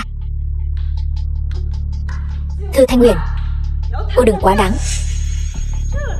Đây là nhà của tôi và bố cô. Nói một cách nghiêm túc, cô chẳng qua chỉ là một người phụ nữ mà bố tôi đùa bỡn thôi. Cô đã kết hôn chưa? Cô chưa kết hôn, lấy tư cách gì mà nói đây là nhà của cô? Lục Nhiên, cậu bây giờ đã là người của Hàn gia ở Kinh Thành rồi, còn ở lại những nơi nhỏ bé này của chúng tôi làm gì? Hàn gia ở Kinh Thành là một đại gia tộc đấy. Cậu đến Kinh Thành rồi, biết đâu lại có thể bám víu vào con cháu nhà họ Hàn. Thì đừng làm hại con gái nhà họ Thư của tôi nữa. Chú Thư, có lẽ mọi chuyện hơi ngược lại. Cháu không bám víu vào con cháu nhà họ Hàn nào cả. Ngược lại chú lại đang ôm một người phụ nữ nhà họ Hàn đấy. Lục Nhiên, cậu đừng nói bừa. Hàn gia ở Kinh Thành, đó là đại gia tộc đấy. Liên quan gì đến tôi? Có liên quan hay không? Có lẽ chỉ có chính cô tự mình rõ nhất thôi. Cho dù có liên quan thì có thể làm sao chứ? Thế còn tôi và Mộng Lan, hai chúng tôi, đó là yêu đương tự do. Không ai có thể quản được tôi. Chú Thư, nếu một ngày nào đó Hàn Mộng Lan bán chú đi, chắc chú vẫn còn đang giúp người ta đếm tiền đấy. Cậu sắc sược. Mày sắc sược. Ông nội, ông nội, sao ông lại đến? Bố nói thế. Sự nghiệp của Thư gia chúng ta sắp bị con phá sản hết rồi. Bố nhìn xem bố nói cái gì thế? Sao con có thể phá sản hết sản nghiệp nhà mình được? Một buổi thiên duyên hội con đã tiêu 1 tỷ, chẳng mang về được gì cả. Ông nội, trước đó ba còn nói ông lẩm cẩm rồi, nói ông không nên để con gả cho Lục Nhiên, mà nên gả cho Tôn Thượng Minh. Cái này là con nói sao? Bố nhìn xem, con cũng là vì Thanh Huyền thôi. Lục Nhiên đó, tình hình của cậu ta ai trong chúng ta mà không biết. Cậu ta chỉ là một công tử phế vật của một gia tộc sa sút như Lục gia. Nhưng cho dù là Thanh Huyền đã đến tuổi kết hôn rồi, thì chúng ta cũng không thể để nó gả cho một kẻ phế vật được. Hỗn xược. Lục Nhiên là người như thế nào ta rõ hơn con. Hôn ước do ta định, chỉ cần Thanh Huyền đồng ý, không ai có thể thay đổi. Tiểu Hữu Lục Nhiên, chuyện này là do lão già suy nghĩ chưa thấu đáo. Lại để cái nghịch tử này không suy nghĩ gì cả. Thưa lão gia, ngài lo xa rồi. Lục Nhiên không sao cả. Tôi không để tâm đâu. Vậy thì tốt. Người phụ nữ này sao lại vào được cửa nhà Thư chúng ta?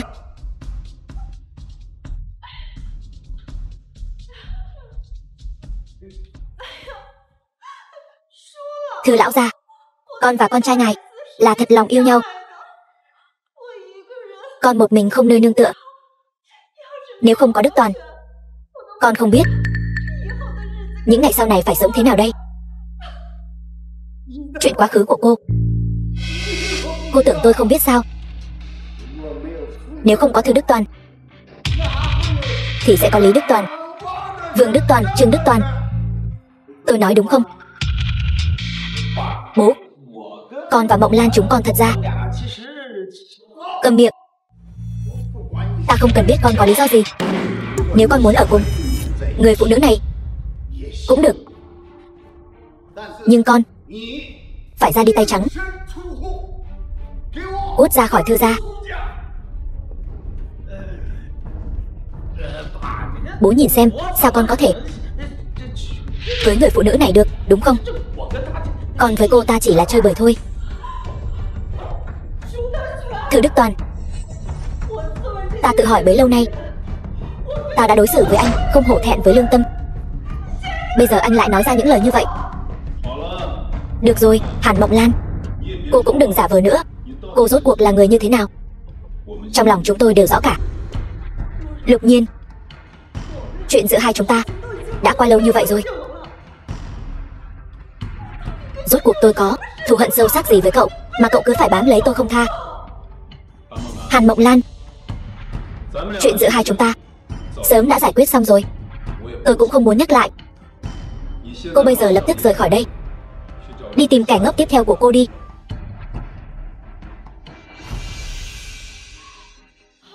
Được. Rất tốt. Rất tốt. The film was translated Đã vậy, and narrated by M Media. các người đừng ai hối hận.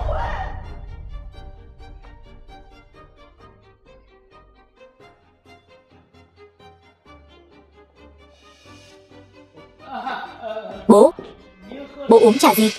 Con đi pha cho bố một tách nhé. Trà con pha. Bố không dám uống đâu. Vài ngày sau tại khách sạn, bảo bố nhỏ. Gấp gì thế chứ? Mộng Lan, đã bao nhiêu ngày không gặp rồi, sao mà không gấp được chứ?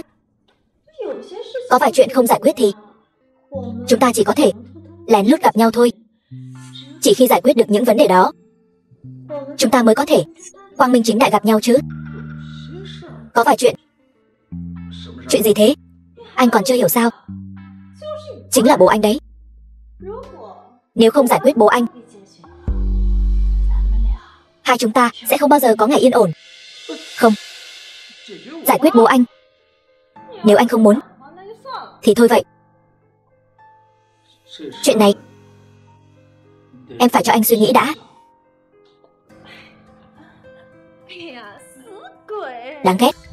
Anh còn suy nghĩ gì nữa? Để em xem kỹ xem gần đây anh có tiến bộ gì không nhé.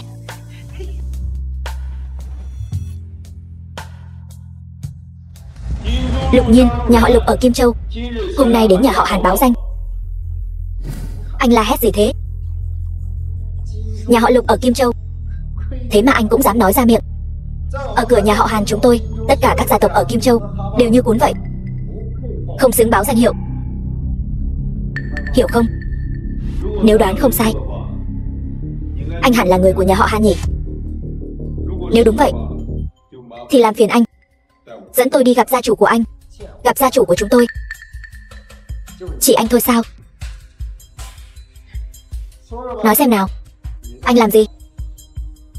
Tại Thiên Duyên Hội. Tôi là người hữu duyên. Thiên Duyên Hội.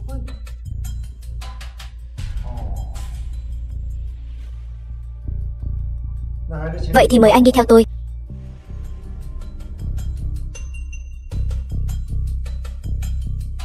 Muốn trở thành đệ tử cuối cùng của lão tổ nhà họ Hàn chúng tôi, anh còn một cửa ải cần vượt qua. Xin mời nói.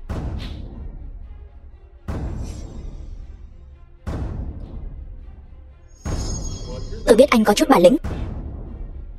Anh hẳn là biết linh lực nhỉ? Ngài nói là cái này sao?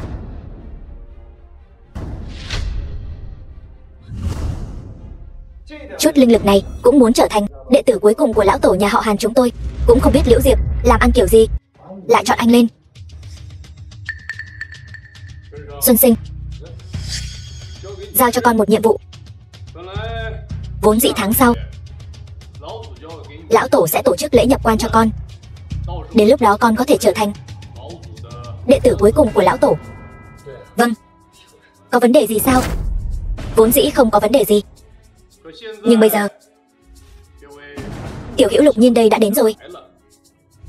Con phải so tài với cậu ta một chút.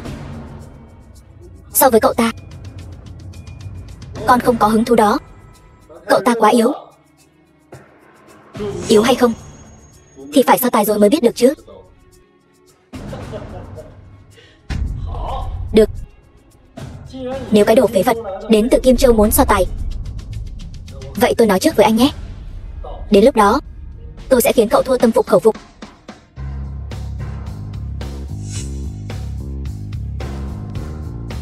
Lão tổ, ta là người nhà họ Hàn, gia chủ đời thứ 28 Hàn Kiều. Hôm nay con trai tôi muốn cùng Lục Nhiên tiến hành một trận quyết đấu. Mong lão tổ là một trọng tài công bằng. Được, ta đang xem đây. Bắt đầu đi. Vâng. Phế vật, ngươi có biết không, lão tổ nhà họ Hàn chúng ta có tuổi thọ mấy nghìn năm. Nếu được người ấy nhận làm đệ tử cuối cùng, thực lực chắc chắn sẽ tiến bộ vượt bậc. Chỉ là ngươi không có cơ hội này. Thật sao? Vậy chúng ta tỉ thí một chút đi. Được thôi. Hôm nay ta sẽ cho ngươi xem thực lực của Hàn Xuân Sinh ta mạnh mẽ đến mức nào. Quả nhiên có chút thực lực đấy nhỉ. Nhưng đây chỉ là quà gặp mặt ta tặng ngươi thôi. Tiếp theo, ta sẽ cho ngươi xem thực lực chân chính của ta. Xem ra ngươi mới là phế vật mà ngươi hay treo trên miệng nhỉ. Bao nhiêu năm nay ta khổ luyện đều là linh lực. Thực chiến không ổn lắm. Hay là hai chúng ta tỉ thí linh lực đi. Được thôi, không thành vấn đề. Được. Tiếp theo ta sẽ cho ngươi xem thực lực chân chính của ta, khiến ngươi hiểu rõ ngươi chỉ là một phế vật. Phế vật không đáng một xu. Bớt nói nhảm đi. Muốn tỉ thí thì cứ việc xông tới đi. Được. Xem ra linh lực của anh cũng chỉ có vậy thôi nhỉ. Anh quả thực có chút ngoài dự liệu của ta, nhưng ta cũng không dễ bắt nạt đâu. Như vậy vừa hay, không cần con ta hiến tế, chính là kết quả tốt nhất.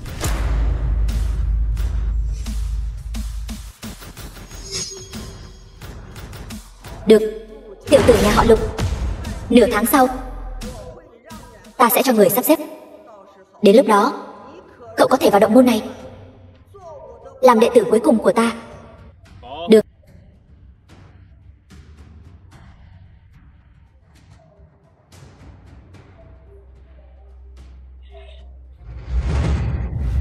Đại thiếu gia, thông tin ngài cần đã tra được rồi.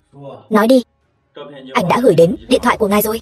Bức ảnh đầu tiên là em gái của Lục Nhiên, tên là Lục Ly. Còn một bức ảnh nữa, trên đó là Thư Thanh Uyển, là vị hôn thê của Lục Nhiên. Được. Vậy thì bắt đầu từ hai người phụ nữ này.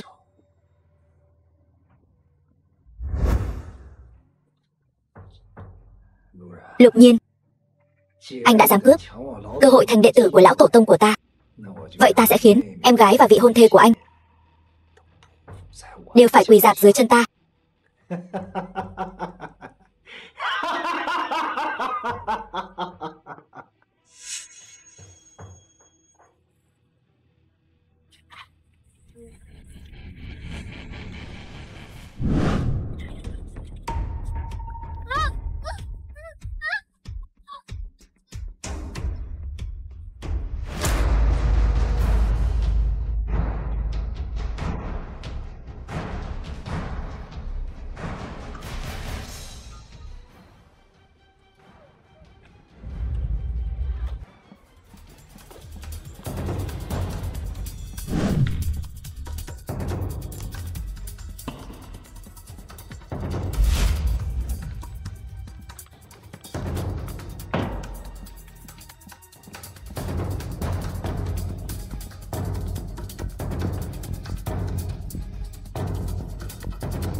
Ở nhà gọi video làm gì vậy? Lục Nhiên, anh không phải rất lợi hại sao? Vậy anh đoán xem, điện thoại của vị hôn thê anh tại sao lại ở trong tay ta? Hàn Xuân Sinh, anh đã làm gì Thanh Huyền rồi? Anh nhìn cho kỹ đây. Ai đang trong tay ta? Vị hôn thê của anh đang trong tay ta. Đừng vội, ta cho anh xem nữa đây. Hàn Xuân Sinh, anh đang thách thức giới hạn của ta đấy. Chính là thách thức giới hạn của anh đấy. Thế nào? Hàn Xuân Sinh, anh sẽ hối hận thôi. Lục Nhiên, ta Hàn Xuân Sinh chưa bao giờ hối hận vì những gì mình đã làm. Ta cho anh một cơ hội. Trong vòng 24 giờ xuất hiện trước mặt ta. Bằng không, hai người này đều sẽ là của ta.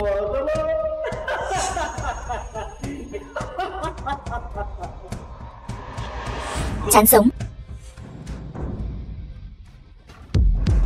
Thư Thanh Huyền, cô quả thật khiến ta bất ngờ đấy. Hơn cả những nữ minh tinh ta từng chơi đùa, đều khiến người ta rung động.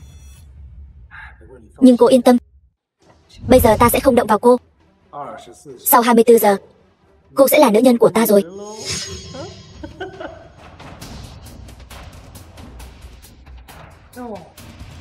Tiểu muội muội non nớt mơn mởn. Nếu anh trai cô không đến, sau 24 giờ, cô cũng sẽ là của ta.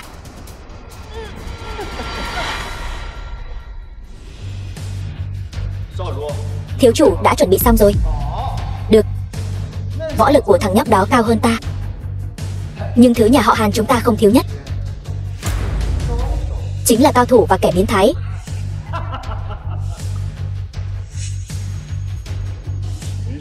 Hàn Xuân Sinh,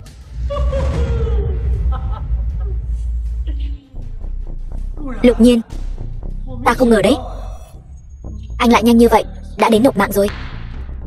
Đến lấy mạng của anh, ta đương nhiên phải nhanh một chút. Anh có phải quá tự tin rồi không? Nhà họ Hàn ta dù sao cũng là một trong tứ đại gia tộc ở Kinh Thành. Anh nghĩ chúng ta không có chút nội tình nào sao? Phải không? Vậy còn nội tình gì nữa? Hôm nay ta sẽ cho anh thấy cao thủ thực sự của nhà họ Hàn. Phúc Bá, Phúc Bá, thực lực của thằng nhóc này mạnh hơn ta, nhưng ta tin chỉ cần ngài không lơ là, nhất định có thể hạ gục hắn. Thiếu gia yên tâm, không quá 10 hiệp, ta nhất định sẽ thay người hạ gục thằng nhóc này. Được lắm, nếu ông đã tự tin như vậy, vậy thì để ông thấy thế nào mới gọi là thực lực chân chính. Thằng nhóc nhà cậu bây giờ quả thật rất ngông cuồng đấy nhỉ. Đừng để lát nữa lại quỳ dưới chân ta cầu xin tha mạng. Nếu ông đã thích quỳ như vậy, vậy thì ông quỳ xuống đi.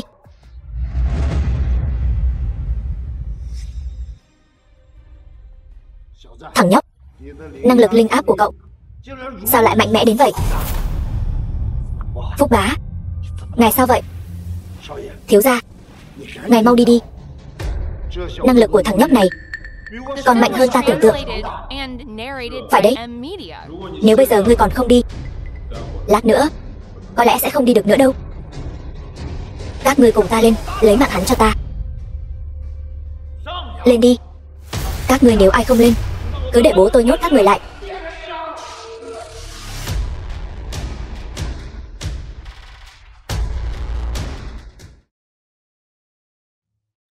Alo bố, mau đến cứu con. Thằng nhóc Lục Nhiên đó hơi tà môn, Phúc Bá cũng không phải đối thủ của hắn, còn đang phá hoại kế hoạch của lão tổ. Đồ phế vật.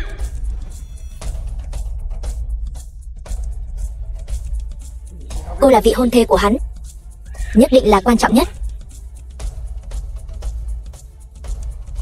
Cô ấy là em gái anh, cô ấy nhất định là quan trọng nhất. Lục Nhiên, tôi cảnh cáo anh còn bước thêm một bước nữa, tôi sẽ lấy mạng cô ấy. Hàn Xuân Sinh, anh quá không hiểu ta rồi.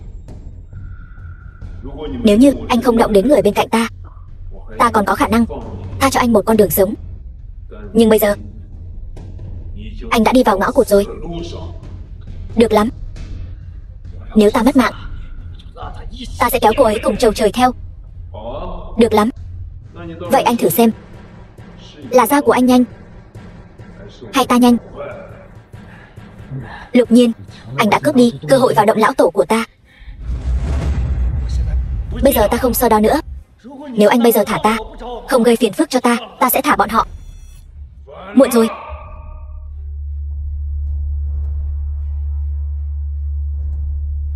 Lục Nhiên, tôi chỉ là nhất thời không nghĩ thông suốt mới phạm phải sai lầm như vậy. Tôi cầu xin anh, cầu xin anh tha cho tôi.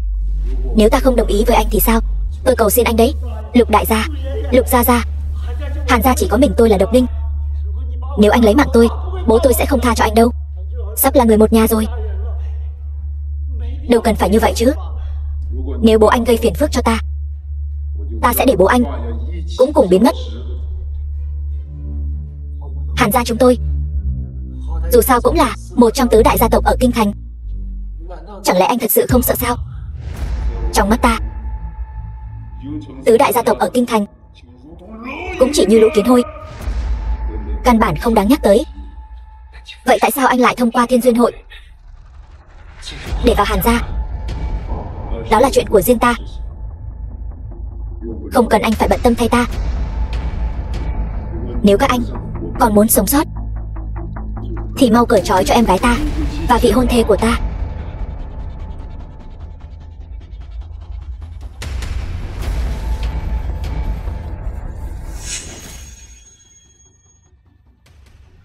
Anh không sao rồi?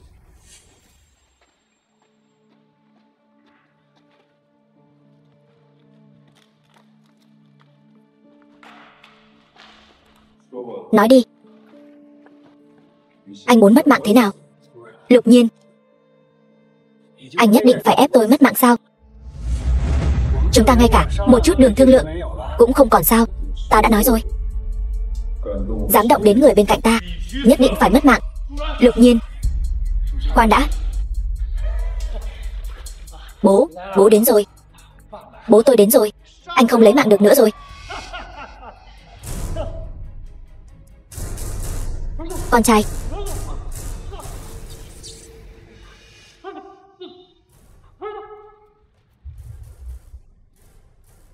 Lục Nhiên, hắn là con trai duy nhất của Hàn gia ta. Cậu đã là con trai duy nhất thì càng nên dạy dỗ cho tốt. Sự ra đi của hắn là trách nhiệm của ông, là do ông không dạy dỗ hắn tốt. Được, rất tốt. Gia chủ, tiểu tử này hơi tà môn, tốt nhất là không nên động thủ. Hắn đã lấy mạng con trai ta. Gia chủ,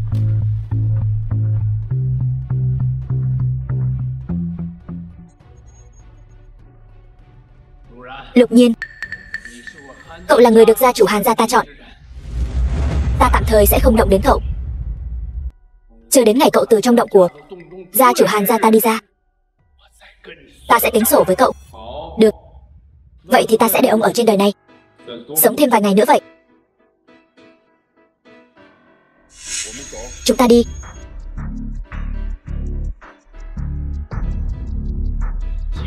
Chờ cậu vào trong động của lão tổ Hàn gia, xem cậu còn cơ hội gì nữa.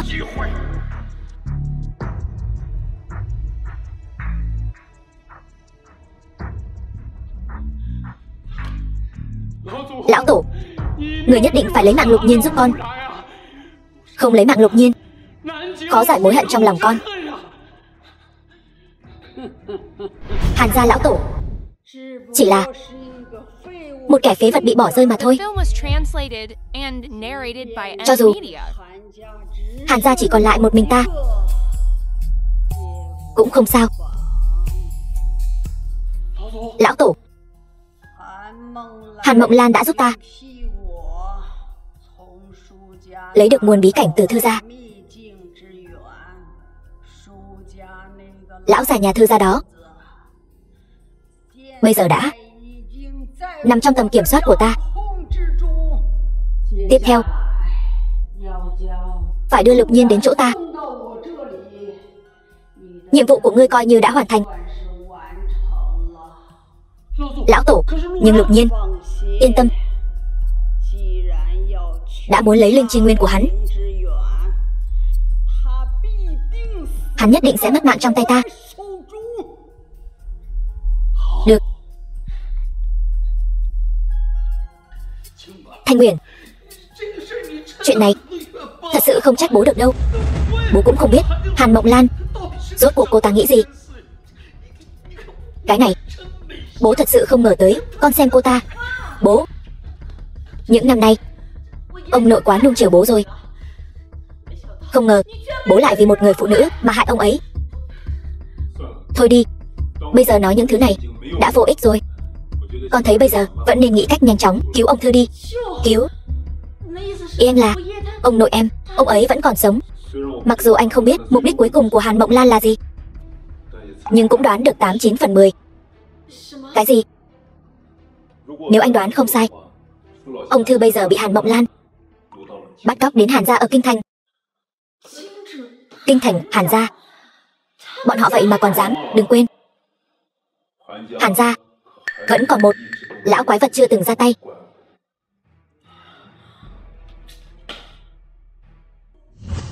Không ngờ đúng không?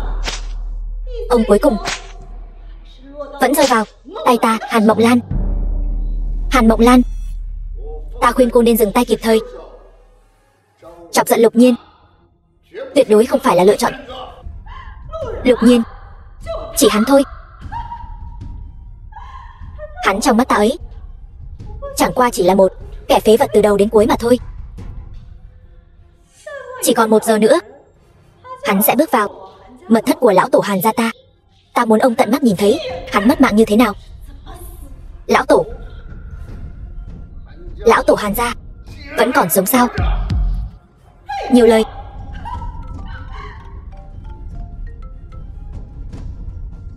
Alo, Hàn Mộng Lan, lão tổ triệu kiến, bảo cô dẫn theo lão già kia đến mật thất.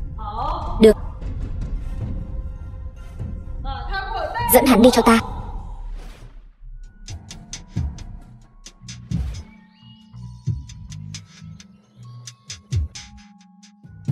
Lục Nhiên,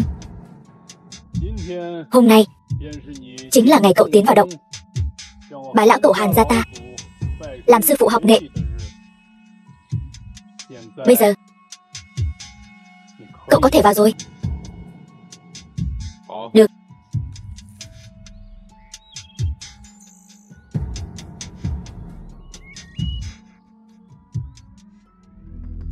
Ta thật không ngờ đấy, lão quái vật ngươi lại vẫn còn sống.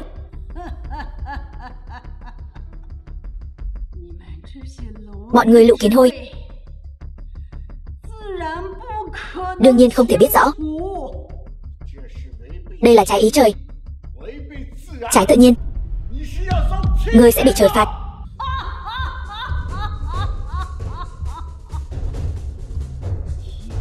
Thiên mệnh, trời phạt.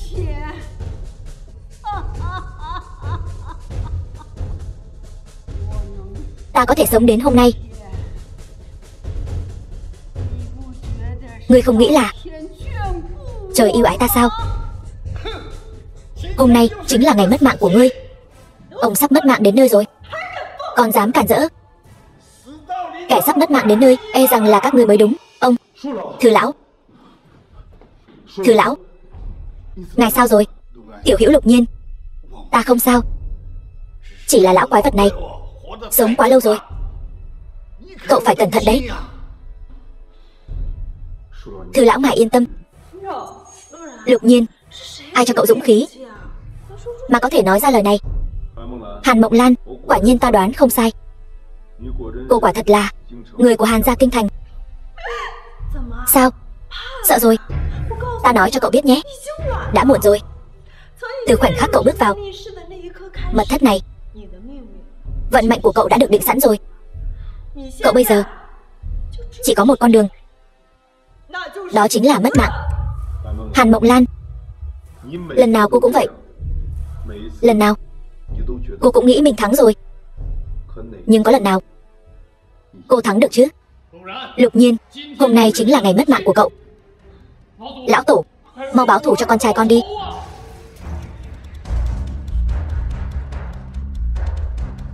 Nói nhảm quá nhiều rồi. Lão Tổ người.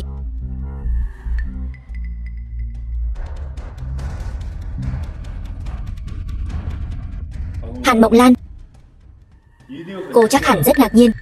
Lão Tổ Hàn gia của cô tại sao không cứu các cô nhỉ? Anh muốn nói gì? Bởi vì trong mắt lão già này, các ngươi đều chỉ là quân cờ của bà ta mà thôi. Dù cứu các ngươi chỉ là chuyện dễ như trở bàn tay. Bà ta cũng lười động thủ. Anh không tệ. Ra tay vì một đám con cháu phế vật, quả thực hơi không đáng. Lão Tổ, Hàn Mộng Lan, cô còn cho rằng cô thắng sao?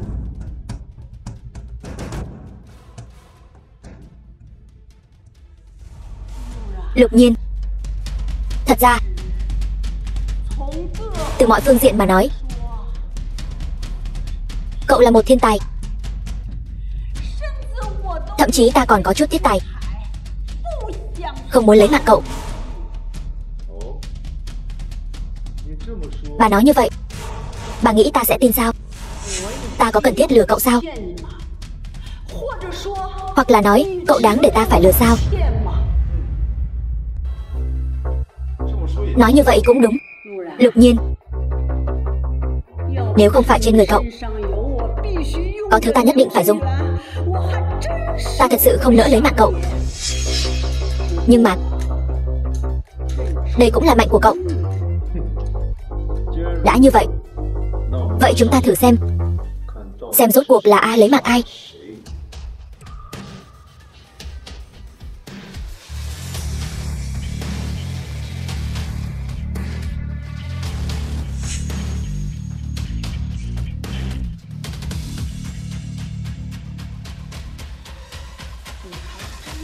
Cậu thật sự đã mang đến cho ta sự bất ngờ. Vậy bà sẽ thấy nhiều bất ngờ hơn nữa. Ta phải nhanh chóng giải quyết cậu. Nếu không một lát nữa, ta thật sự không xuống tay được.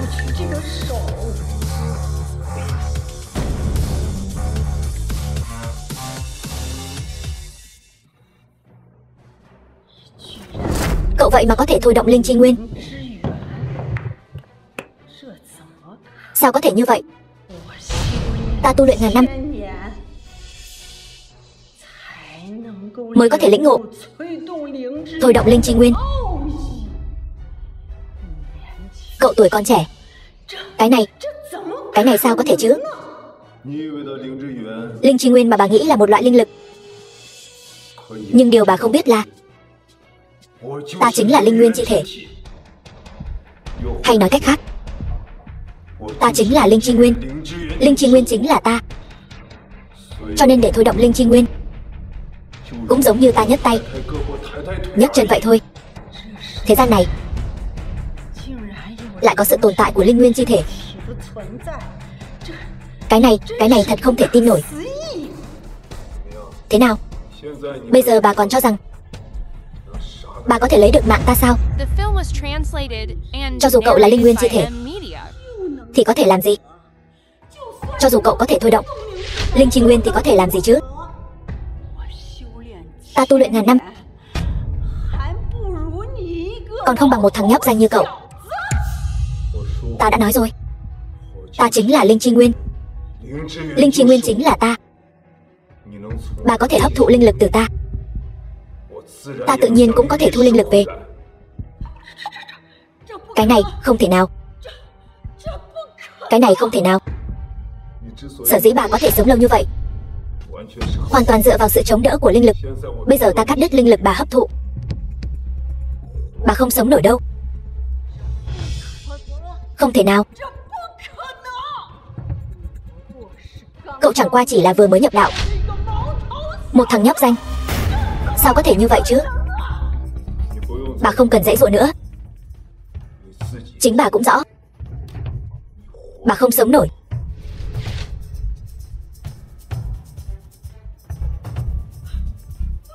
Lão Tổ.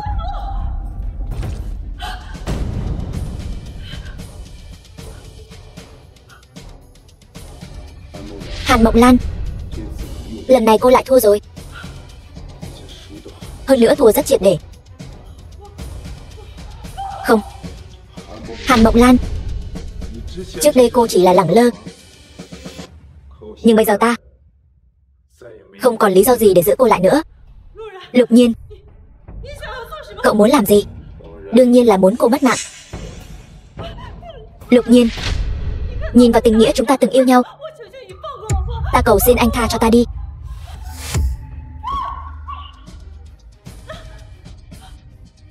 Hàn Mộng Lan, cô cứ ở đây cho tốt, ở với lão tổ của cô đi. Không, Lục Nhiên, anh không thể đối xử với ta như vậy. Anh không thể.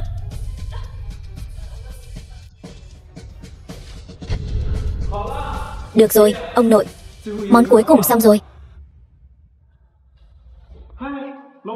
Bà xã, sao em tự mình xuống đây vậy? Cẩn thận một chút. Nhanh ngồi xuống, chúng ta sắp ăn cơm rồi. Tiểu Nhiên, con ngày nào cũng phải chăm sóc Thanh Uyển, lại còn tự mình xuống bếp nấu cơm. Đừng để mệt hỏng thân thể đấy nhé. Ông nội, không sao đâu, con vui còn không kịp nữa là. Đúng rồi ông nội, ông đợi con một chút nhé.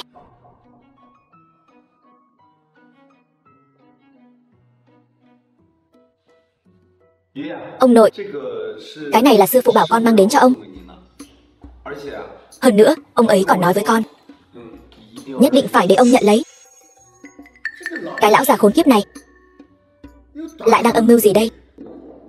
Con cũng không biết, dù sao sư phụ cũng nói với con, nhất định phải để ông nhận lấy. Lần trước ấy, lấy một củ nhân sâm đổi đi cháu gái của ta. Lần này thì không được đâu nhé. Hơn nữa, lần này ta cũng không có cháu gái nào để ông ta đổi nữa.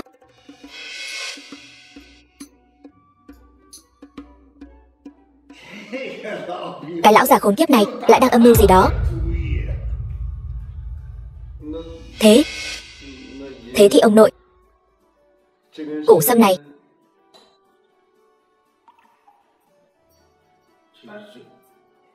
mang trả lại cho ông ta đi. Ông nội, mang trả lại cho ông ta đi.